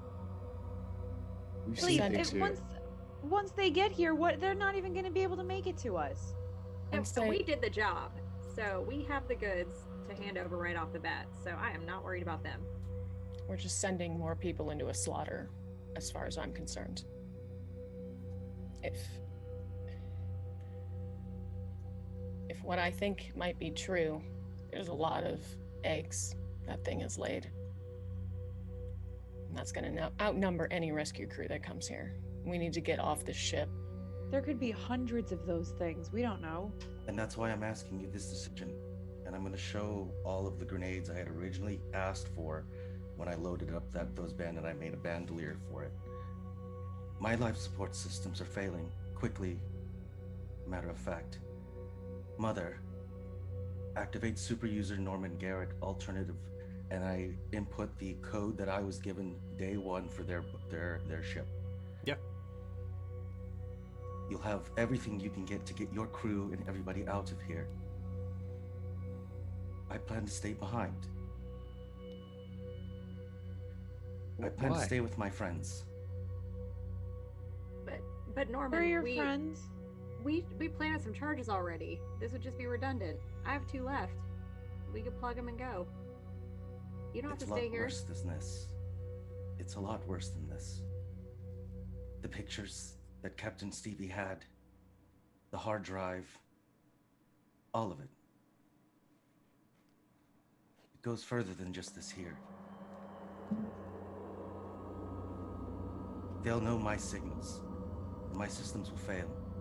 But you take this information far. They need to pay for what they've done here. I agree. There's so many dead. And these horrors have been unleashed upon who knows what. Norman, do you know if they knew about this? They knew about this, and so did I. They sent everybody out here knowing what was here? They sent us to die. There are things that are made decisions there we'll never understand. But that's not important now. What's important, Vic, is you need to make sure your friends get out of here safely. I'll do that. That I can promise you. I'll take you as far as I can until my life systems fail. And with my one hand, I'm going to grab the pulse rifle and try to stand up as best as I can. Okay. I'll So- help him up. I will also help him up.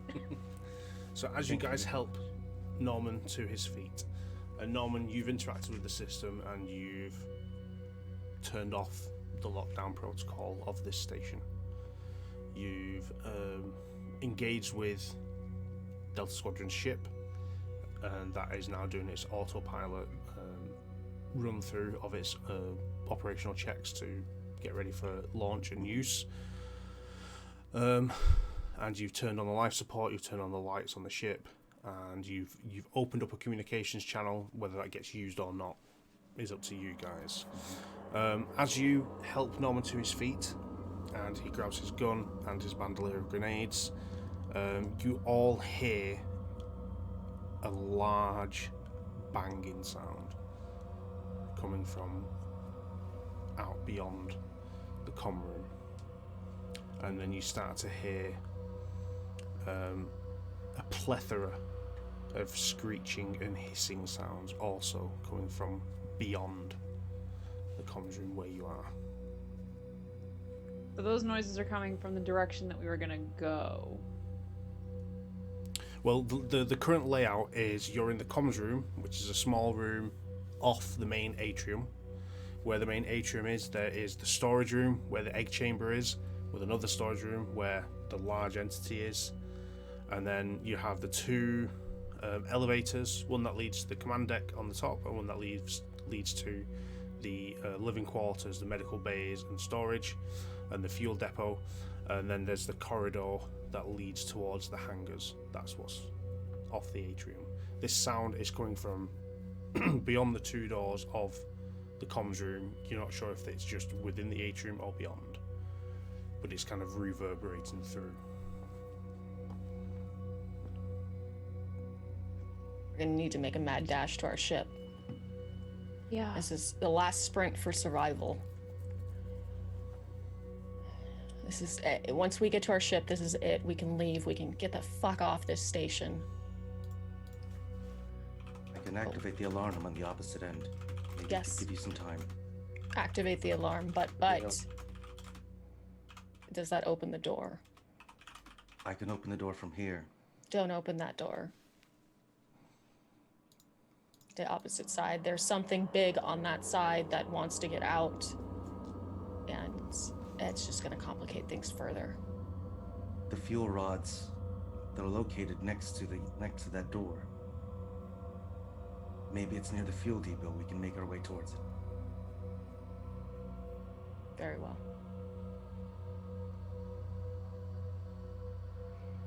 So, what are we all doing? Getting back to the atrium, Okay. unfortunately. I'm gonna tell Mother to lock all doors that would open into the atrium except our pathway. Okay. Make me a Comtech roll for this. Correct. That is 4 successes. Okay. So you interact with Mother. Initially, your connection wasn't stable because of the damage you'd had, but with a little bit of a patchwork, you're able to kind of focus a little bit on your task and your systems, and you interact with the Mother computer, who takes a second to understand the commands you're asking, and then you see that it begins a locking process, and it is starting to lock all doors except your path. But you can see that because it has been in a lockdown procedure and it is now rebooting and coming out of a lockdown, it's not going to be like an initial unlock and initial relock. So because it's doing multiple systems in a sequence, it will lock all doors apart from your path, but there is going to be a delay on that. Okay, and then the last action, if I can, is I'm going to activate the alarms at further away from the fuel depot, if I can, next to that part that we had that was kind of there was like an overhang, just completely opposite as far as I possibly can. Yeah, no problem. And if I remember, like the other systems, audio levels at 10 or 11, but mostly 10. Yeah. So you all start to hear sirens blaring. Not in the room you're in, but you can hear them from outside, and you can hear them from beyond. So you want to head back into the atrium, the lot of you. Yeah. So you leave the comm room through the short corridor over the corpse of one of these creatures. Norman, you see this creature. You recognise it. It's your friend from earlier, who brought you here, who's now dead. I do that as I walk by. with the one hand you have. With my one hand. And you pass, and then you open the door into the atrium, and you can see the atrium is fully lit up. You can see all the wrecked tables and kind of, what's the word? Recreational items that were in the atrium were all kind of destroyed during the initial onslaught. And you can see that the 2 elevators are lit and now serviceable that lead up to the 2nd and 3rd levels, and you can see the doorway that leads to the corridor that heads down towards the hangars, and you can see the large bulkhead door that you came through from the egg chamber, and that's where you can hear the banging, the loud banging, and a lot of screeching from the other side. One thing you notice is the banging is coming from maybe halfway up and above of the bulkhead door, which is like a 2-story door. Not the lower half. The upper half is where the banging is coming from, and you can see that the door is ever so slightly becoming more dinted and unstable. Magdalena, if something gets through, blow the door. You got it. That's a plan. We gotta charge. Alright, but we need to run before that thing gets out, because once that's out, we're gonna have a hell of a time getting back to our ship. Yeah. So I'm gonna start kind of going at a hurried pace. This time I have pulse rifle in hands, and I'm trying to scan, make sure that our path to back through the station to our ship so far is clear. Okay. So you move out of the atrium towards the corridor that led down to the hangar, avoiding anything on the other side. You still hear these bangs and these dints coming into the upper portion of this double heighted utility door for the storage room. You enter the corridor, and you've got kind of a long walk and then a right turn before you get another corridor into the hangar. And you move with a steady pace, scanning with your pulse rifle. And let's see.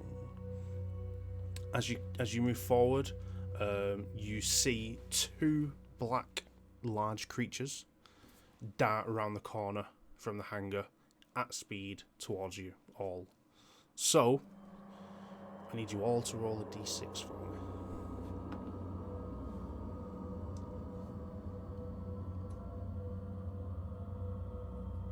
One. Also a 1. 1. 2. Well, I rolled a 6, so you're all fucked. Okay, Oh no! so Great. Dope. Oh. It's nice knowing you, squad. Don't let it eat my heart. That's all I'm asking. I have the That's all, trigger folks. ready to go We'll- with the detonator. we'll do our just ready best. to go. Yeah, please We'll do our best. Yeah. okay. I'm so, ready to go Do it. full crazy Lydia again. Full auto. So these two creatures dart around this corner and are just charging towards the five of you. They run. They have got the drop on you. You guys are a little bit slower to react than they are.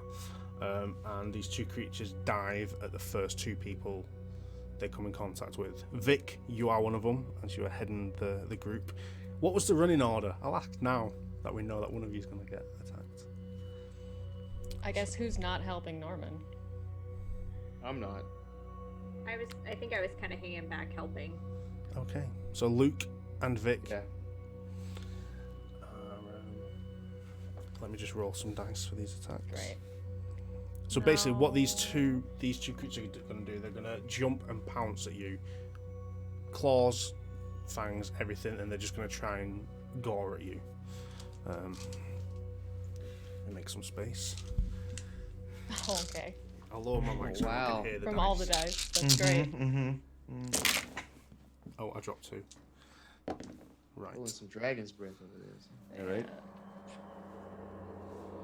Okie dokie. That was the first one. 3 dice limit, sir. Okay. Let me find the dice I dropped. Okay, so these two creatures rush at the pair of you and dive, and they both jump onto you, knocking you both down onto your backs on the ground, which is more awkward for you, Luke, because you've got the smart gun, which is attached to a backpack for its weight. But you both drop, and these creatures just start lashing in. You both take 2 points of damage, and that does pierce through your armor.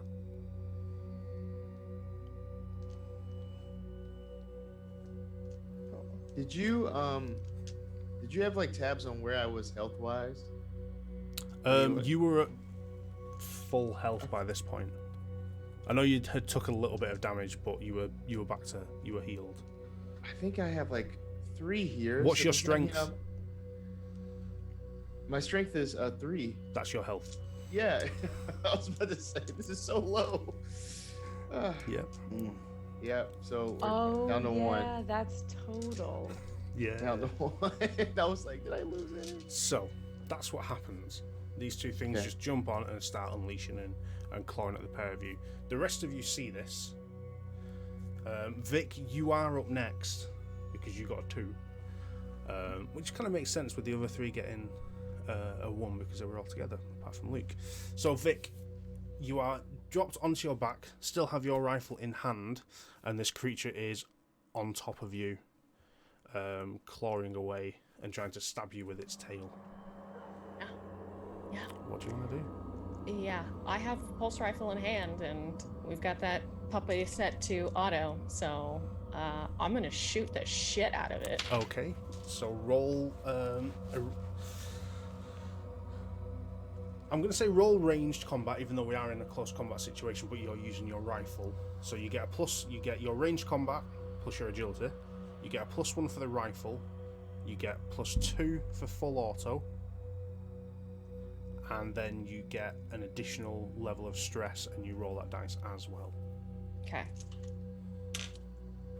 Alright, so I'm gonna be rolling quite a few here. Yes.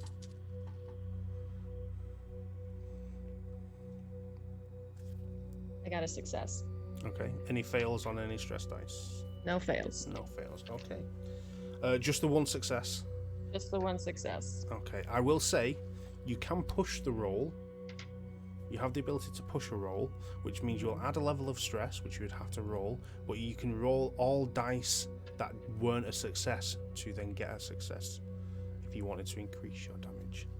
Yeah, I do. So basically roll the exact same number again. Stress die was a success.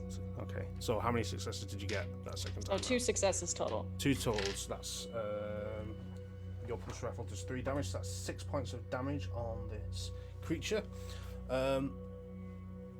So you kind of lie there on your back and just firing away at this thing on top of you. And it takes the hits. You do not kill it.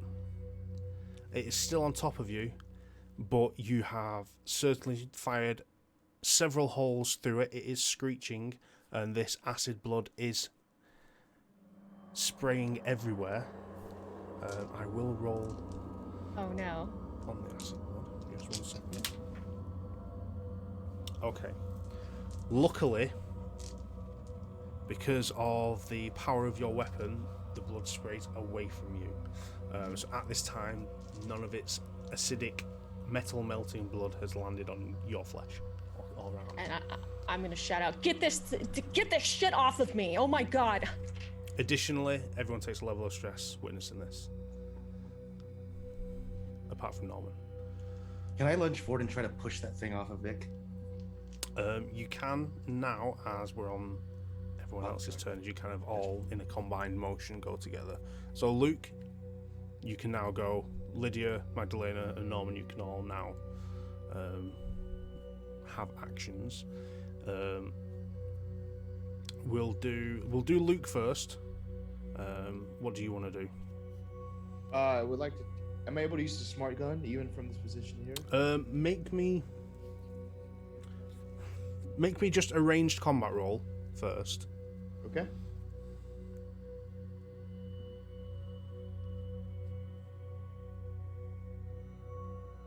Okay, 2 failures, 2 successes.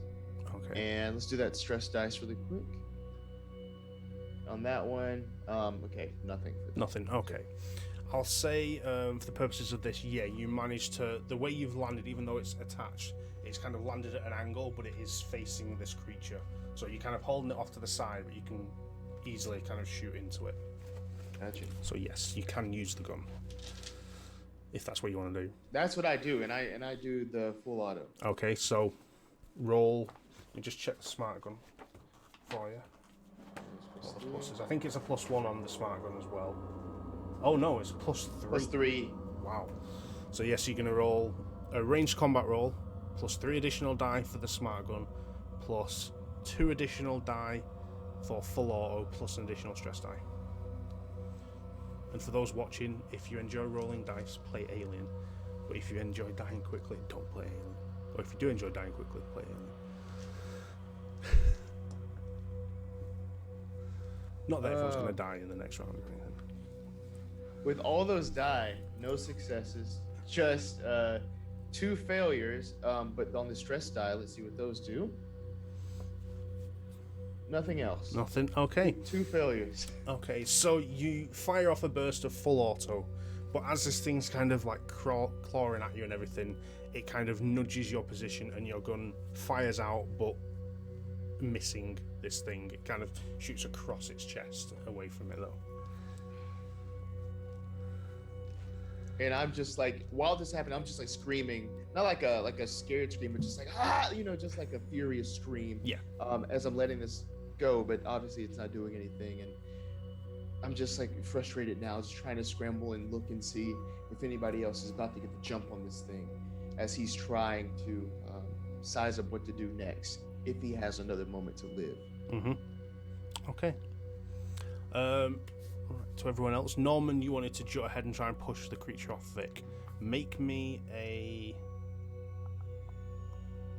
close combat.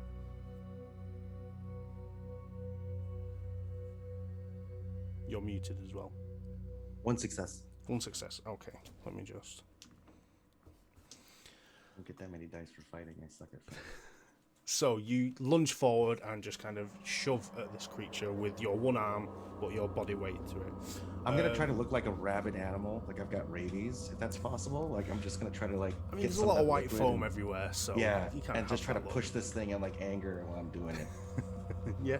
So you rush forward, push it, and you do manage to knock it off. I mean, as it's heavily injured, that assists, but you do manage to knock this thing off Lydia to the off Vic, sorry, to the side.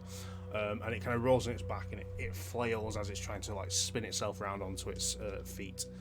But yeah, it is off Vic. You have stumbled down to your knees and kind of leaning forward on one arm to stabilize yourself. That's where you are. Is there anything else you want to do beyond that? No, I just wanted to make sure that that Vic has full movement. Okay. That they have full movement. Lydia and Magdalena, what do you guys want to do? You're now free Give me of that the heat full auto holding on the one Norman. on Luke. Okay, go for it. All right, so that's my ranged combat, right? So yeah, that'll be ranged combat. +1 for the Plus the weapon. one additional. +2 additional for full auto. And then +1 additional stress. Okay, that's a lot of stress. Okay.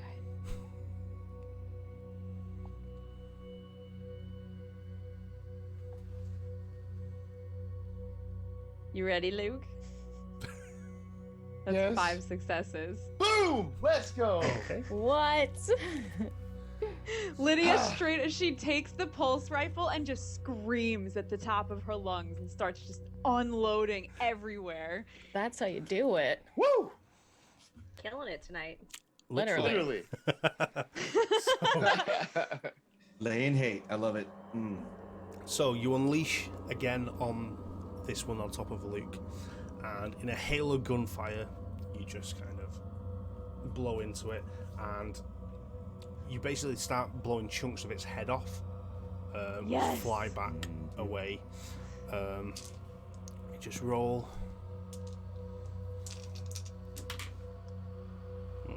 Okay. Luke, you do get hit with a bit of its acid blood. It hits you on the chest, but it's on your Figured. armor, so it starts to burn through your armor, but not your skin, so you don't take any points of damage from that. But it is melting a bit of your armor, so your armor's going to be weakened. And the thing kind of reels up as its head's getting blown off, and then collapses back onto the floor. There is still one left, flailing around right next to Vic. Magdalena, is there anything you want to do? Yeah, I'll take out my 357 and aim at it. Okay. Yeah. So, guess I'll take a shot. So let's have a look at that weapon quickly. So you get a +1 for that weapon, so it would be ranged combat +1. Okay.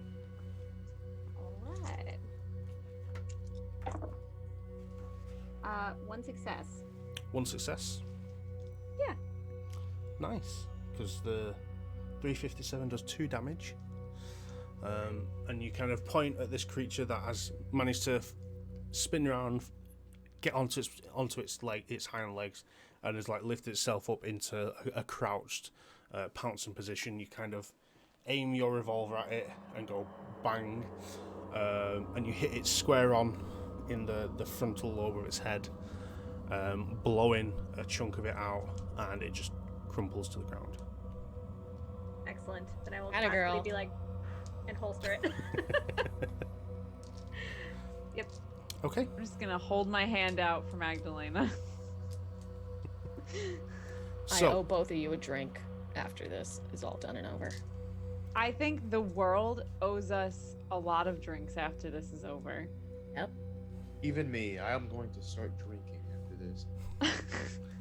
So while you stand in the corridor and have this conversation, you hear the thumping of the door in the atrium behind you increase. You hear a slight crack, and you can hear the sound of several voices screeching that are no longer muffled by the sound of a door. Run now. Oh yeah. And then we heard that door crack. You heard a crack, yeah. You didn't hear like Okay. the sound of a door smashing open, you just heard a crack. All right. We're gonna need to blow that charge real soon. But I think we should run right now. Yeah. You So- got All it. right. Yes, let's go. So I'm can you gonna keep all running. make me a mobility check?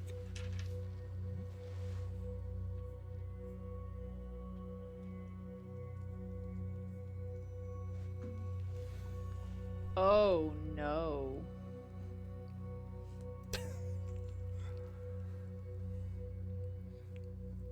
I have no successes, but my stress dice aren't fails. Okay. Do I still have the stress dice from the full auto? Does that linger? That stays. Gotcha. Oh. One success. Success. Okay. Zero. 2 failures.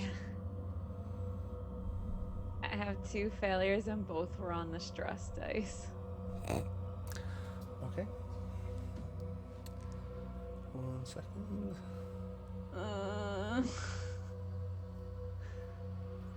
So you It all was nice knowing all of you. you all I start did so good up until now. you all start running down the corridor. Magdalena, you got some good footing and you get a good bit of pace. Luke, Norman, and Vic, not too bad. You're kind of middle of the road.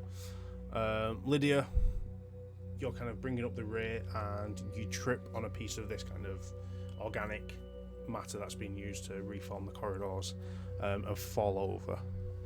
Can you now roll me a d6 and then add however many stress dice you have as a number onto that? 6. 6 total. Yes. Okay. Well, you managed to keep it together. Oh. You don't like freak out or anything. You just kind of scuttle back up to your feet and keep on running. Thank you. I thought that was gonna be real bad. Okay. So you guys keep running and get to the bend of this corridor that gives you now. You can see ahead. It's only a short corridor, and you can see the double doors leading into the hangar. And then you continue on, get to these doors. Now, Norman, just because you were the one who had the map and everything, you know that once you enter the hangar, there'll be the Auxilia, your ship, Delta Squadron ship, and then there is another door on that side of the hangar that leads to the refueling area, which has like massive drums Yep. of fuel and gas and highly flammable items. It's through there. I Now- make my way towards there. Yeah, so you guys head through, get to the hangar, open the doors, and you are now stood in the hangar with the Auxilia ship kind of there with its kind of landing feet and landing gear still not in use, so it's kind of crumpled onto its side. And then you have your ship, which is lights on, side door open. You can hear the engines like in a low rumble as it's been warming up, because luckily Norman managed to access it and warm and begin the launch process. Looks like it's ready to jump on, jump out sort of thing. And then obviously Norman, you know that just beyond there is door through to the refueling area. So what are you all doing now at this point? Sprinting towards our ship. I'm gonna go to the Sweet. fueling area. Okay. So you all kind of head towards your ship, and as you get just before you reach the front of your ship, you see Norman move off to the left where you are moving to the right to the door. He's now departing away from you. Norman, what are you doing? Lock down doors to the fueling depot. telling Mother this. If I can. And open communication channel to Vickery. Norman, what the hell are you doing? Clearing your names. Lydia Farrow, Luke Barron, Magdalena Canello, and Vic Creed. It's going to take some time, but Wayland Yutani will not know you exist. I can only do it from this location. I'm going back up to the comms room. Norman, that's death. And I'm going to close the communication line.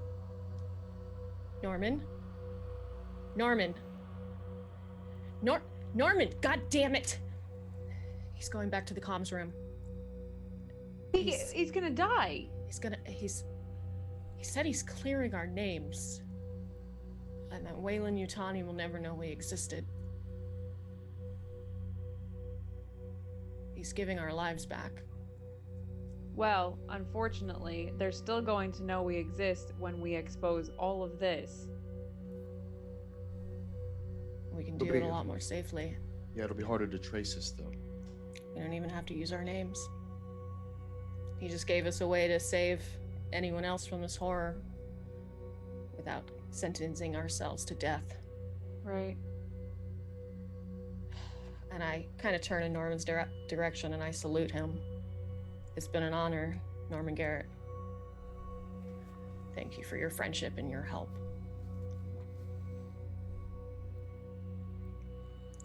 Look, I'd love to sulk here about it, but we got to get the fuck off this space station right now. We're running out of time. Now we're not going to make it. If we don't go now, then Norman's sacrifice is going to be in vain, and I don't think anyone wants that. So get on that ship. You got it. Okay. Can I, from here, can I see if there's been any interference with the ship? Like if there's any sort of forced entry by any of these creatures? Just from the outside? Just from the outside, no. Doesn't look like there's been any contact. Gotcha. Okay. So, you all pile into your ship as Norman returns back the way you just came. You jump on, close the door. Luke jumps into the pilot seat, starts turning the autopilot off, taking all the control, and starts doing the takeoff procedures. Luckily, with Norman re-engaging the mother computer, you utilizing the ship are able to interact with the station's computer to, depressurize the hangar bay and open the exit shutters so you can take the ship out. Whilst you do that, Norman, you're heading back in to the main facility, to the comms room. What is it you'd like to do when and if you arrive there? So what I'd like to do, at least, is bring up all of the temperature to the rooms as much as I can. And then I'm going to see if I can, at least with the fuel dump, put the grenades there. If I can put some kind of device. But basically what I'm going to try to do is just make it to the point where they'll all funnel into the fuel room with me. Okay. So, Norman, make me a survival roll. Here we go, baby. Oh, Norman. Okay, I got 3 successes. Okay. We'll come back to Norman in a minute. So, Delta Squadron, you're on your ship. Luke has got the takeoff procedures sorted. The hangar bay is decompressurized and the outer doors are slowly opening. Luke, you start to back the ship out. Can you make me a piloting roll? Okay.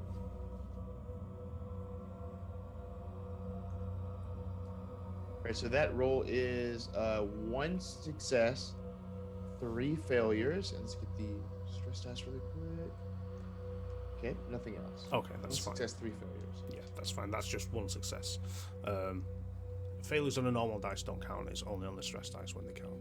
Okay, gotcha. So you've succeeded. So you back the ship out. Even under the stressful conditions, you managed to keep your cool. You're an experienced pilot. You know what you're doing. the pilot seat is your kind of comfort blanket. You know, it's your space, your zone. You know what you're doing. So you back the ship out nicely and start to move away from the station gradually. The rest of you are kind of in your seats in the cockpit as well, watching, and you can see the ship. Well, you're on the ship. You can see the station slowly moving away from you. You back away slowly. Norman, you manage to get to the comms room undetected. You interact with Mother there and manage to up the temperature on the entire station to an uncomfortable degree. You also you also up the oxygen levels within the station and flood it with high levels of oxygen. Before moving to the fueling area, which is where you want to place the grenades, is there anything else you want to do in the comm room? Can I establish communications with Wayland Yutani? You can, yes. It'll be text-based due to the distance, but you can open a link to them. Send them middle finger emoji. That's basically what I'm gonna do, is send them the middle finger emoji and one that looks like a circle, and another one like this, and just two other middle fingers on the side. Okay. And then just put Norman Garrett loves you. Also, I wish them syphilis, because seriously. And that's it. Okay. So you do that, and you exit the comm room, moving along the right-hand wall of the atrium. You can see this door. Wayland Yutani, you have an incoming message from Norman Garrett. I wish you syphilis. That's it. But you move along this side wall, and you can see the double door into the storage room. You can see that it is cracked. The top of it is opened, split open. The bottom half of the door is heavily dinted and damaged, but it is still closed. It's just the top half that has opened. And as you move along that side wall, heading Banging walls, everything, making noise as much as I heading possibly into can. the corridor leading back to the hangar. You hear a loud, large screech come from beyond that door, and then you hear several smaller screeches. And as you're banging and moving your way, you get to start to stepping into that corridor again. You take one last look behind, and you see two creatures climbing over the top crack of that door and jump down onto the floor. As they jump down, the entire door breaks open, and you see this large, maybe 25, 30 foot tall creature, very similar to these but with a larger, flatter plated head, step through and give an almighty screech. And then you see about 9 or 10 more of these creatures kind of crawl in from behind, all heading towards you before you start darting down this corridor. Yep. You run down the corridor, get to where the hangar is. By this time, the doors have reshut on the outside, and it's been repressurized after Luke had got the ship out. You rush in, past the Oxycilia, your previous ship, past the empty space where Delta Squadron's ship was, and get to the door leading to the refueling area, and you can hear the amount of footsteps coming up behind you of these creatures and the screeching. You literally have a horde of these creatures chasing you. I grab as many pins as I can and I start pulling them, and I hold at least a couple of them in my hand, the spoons of the grenades. I turn, and how many do I see coming at me? About 12. This is as you kind of spin on your heels in the hangar, stepping through into the refueling room, which has these like large vats in there and like long hoses that would then go into the hangar and attach to the ships. As you turn, step into there, you literally see like a horde of 12 of these creatures just kind of trying to climb over each other, rushing towards you in the hangar. So I'm literally gonna put myself between the biggest fuel cell, and I'm gonna take the pin and just hold it all but like microns before this thing's gonna let off. The last thing I want to do, I'm going to wait till it gets a good distance toward me. But the last thing I want to do is just like as if I'm mimicking a radio. I'm just going to press on the side and just say, I remembered to hit the side button this time, Spider. And I just let it go. And just let the whole thing light up like a Christmas tree. Okay. So, crew of Delta Squad, as you're slowly moving away from the station, you see an explosion come from the right-hand side of the station. At first, it's only a small explosion. You just see it kind of burst out the side, and then it's followed by a larger one that kind of engulfs that half of the station, causing the other half to crumple, splinter off, and then you see basically the entire station explode out into space in front of you as you're moving away. He did it. He actually did it. Oh my god, Norman. All for us. And What a his friends. badass. We owe him our lives. Yeah.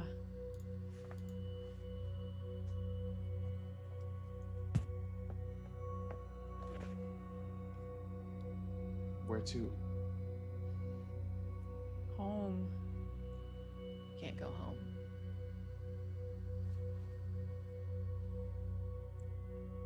Take us to the nearest, not nearest, but take us to a space station in an unknown sector. I need a drink. Nearest way station with the strongest drinks.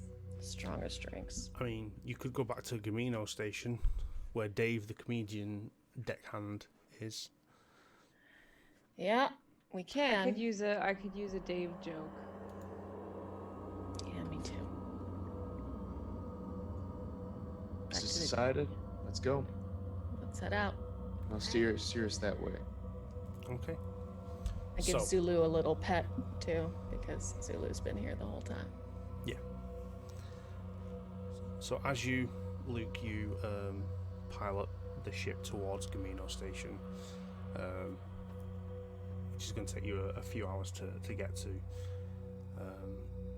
so you guys can have a drink and kind of decompress from everything you just experienced. Lydia, you're kind of sat there with this thumb drive in your hand, thinking back to yourself, was it really worth all this? Is this worth everything that's happened? Magdalena, Do we have a computer system on our ship that I can plug this into to look do. at what's on it? you do. You can plug it into a terminal where you're sat. Do we all want to take a look at this? I mean, yes. We just almost died for this shit, so plug it in. Okay. So you plug in the drive, and you all, where you're sat, have your own little terminals with monitors, and you start to see the information feeding through from this data drive. And what you see is basically the research notes from a Wayland Yutani deep space bioweapons facility. And the notes basically, skim reading a lot of it, you see that it talks about the discovery of a precursor ship from an alien civilization from the past that had this black liquid on it, that had an organism in it, that when ingested, incubated, grew, and created another organism that had adapted to the person or the creature it was within, and then that was kind of bioengineered into a different life form. Then there was an egg that, when hatched, had a creature come out of it that would latch on to someone, impregnate them with another life form, then die. That creature would then incubate within them, burst out of them, and then it would go through a stage of evolution and become the creatures you saw today. And there is talk that there is a queen creature that would lay these eggs, and gives a description and some diagrams and diagnostics on what one of those creatures would be, and then you recognize that as the large entity you found. And basically you're reading all this, and it tells you that the research facility had a precursor ship, had the eggs, was engineering, researching them, had these creatures there. That was a facility that this previous group had attended and got this data from, which you now have, which is what Wayland Yutani wanted, as this allows them to continue the research, continue the development of them at the 7 other bioweapon facility sites that they have with these creatures on. And while you're all sat there reading this, Magdalena, you've probably got a beer in hand already that you've got stashed somewhere. Lydia, you're kind of just wide-eyed looking at this. Luke, you're piloting the ship but kind of side-glancing it. And Vic, you're stroking your cat. And whilst you read this, and it kind of gets to the end of it and says further research to continue at other sites, and gives like several different dates of when that research will then be released, is the word they use. And as you kind of all read that and see that word flashing up at the bottom, Vic, your cat begins to hiss angrily towards the back of the ship. And ladies and gentlemen, that's where we're going to end Delta Squadron Operation Lockdown. Thank you all very much for watching this little mini-series we created. I hope you all enjoyed it. You never know, there may be something in the future where we find an outcome of what happens to Delta Squadron, how their retirement goes, and what they get up to next. But for now, that's it. So We made it. We lived. thank you very much. We did. Shockingly. We did it, team.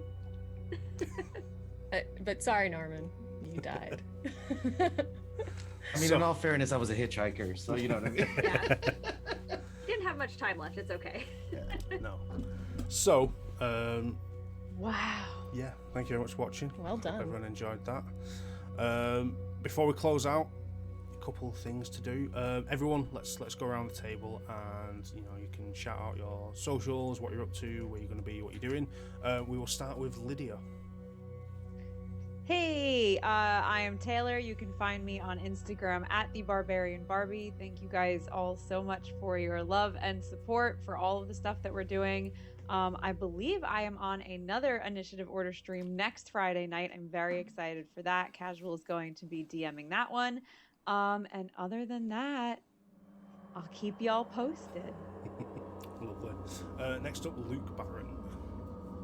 Yo, it's London Carlisle. You can find me on Twitter at London Carlisle. I'm also here on the Initiative Order. I'm playing in Evermore Tales under this great dungeon master over here, Norman Garrett, aka Ray, aka GotDM. So catch me there as well. Wednesdays, catch me on the Paizo Twitch channel for Secrets of Magic, a Pathfinder stream, which is also very cool. And next month, I'm running some 5e for Stream of Blood, so catch me there as well. Nice. But also love the people here, and love playing with you all. Wonderful. Next, Vic Creed. Howdy, Vic Creed. But also, my name is Liz. I go by Lizifer on social media. You can find me at Lizifer on Instagram. Generally, I'm creating fantasy art and doing different tabletop streams. If you follow me there, I'll update you on when my next one is. And I also am looking to sell merch of fantasy items I have created. So stay tuned and make sure you drop a follow. Wonderful. We will definitely be buying that. Yeah, I want to buy some of the paintings that can react. Next up, Magdalena. All right. It's Magdalena Canelo, aka Ayla. You can find me on Instagram at Assistant Ayla. I think I'm going to be on some super secret project, I think, coming up soon. So stay tuned for that. I'll be providing updates on Instagram. And yeah, that's about it. I'm really excited that I got to play with this awesome group of people. Lovely. And then lastly, Norman Garrett. Hi everybody, I'm Norman Garrett, or Ray, aka GotDM on Instagram. You can find me there. I make stuff out of styrofoam, play Dungeons and Dragons with the Initiative Order, and I get to play other cool games with amazing people like yourselves. And one thing that we're doing is the Evermore Tales, which London is part of. Yeah, hopefully we're going to be able to do a heck of a lot more of those episodes, so we'll see how that goes. The other one I wanted to share was I will be in Budapest and I will be in Paris about the October timeframe. So if you are looking to have a game ran by, let me know. It's completely free of charge. I'm just looking to play games. So we'll go from there. Thank you for having me. Wonderful. And lastly, I'm Danny, Chef of Traps. I run stuff like this. Anyway, so just to reiterate our sponsors, Session Zero Clothing, amazing D&D streetwear clothing. Use code ORDER at checkout for 15% off. Norse Foundry, Artisan Dice Makers. Use code TIO15 for 15% off there. I've drawn a blank. Roman Player Gear, our very own GotDM, right here. Use Carnaby20 for 20% off the Dice Tower, Dice Tray, Dice Vault combination sets. Very nice, very pretty. Everyone needs one, so please check those out. And obviously check out Mythical Armory, who are suppliers of our giveaways at the breaks. Congratulations to our winner again. And lastly, just to give you a bit of a schedule update, tomorrow night we have our stream of Vaesen, which is a Nordic horror fantasy roleplay game, which Bree will be running. And then on Sunday we have the premiere launch of our campaign of Symbarum, the Throne of Fawns, which Nathan will be running, so please check that out on Sunday. And then on Monday, because we're very busy these days, things have ramped up a lot, we have the continuation of our Fallout TTRPG campaign Vault, which is run by the amazing April, which is Stiletto Assassin, with an amazing cast of players there. That's every Monday as well. And then next Sunday we have Evermore Tales. Do we? No, they're on a break next Sunday. Oh yeah, they're on a that's break true. next Sunday. But we do have an Yes. event coming up next Sunday, so check out our social media this week for information on that. We have a big thing going on next weekend. And yeah, that's us. This was Delta Squadron Operation Lockdown. Hope you all enjoyed it, and we will see you again, maybe.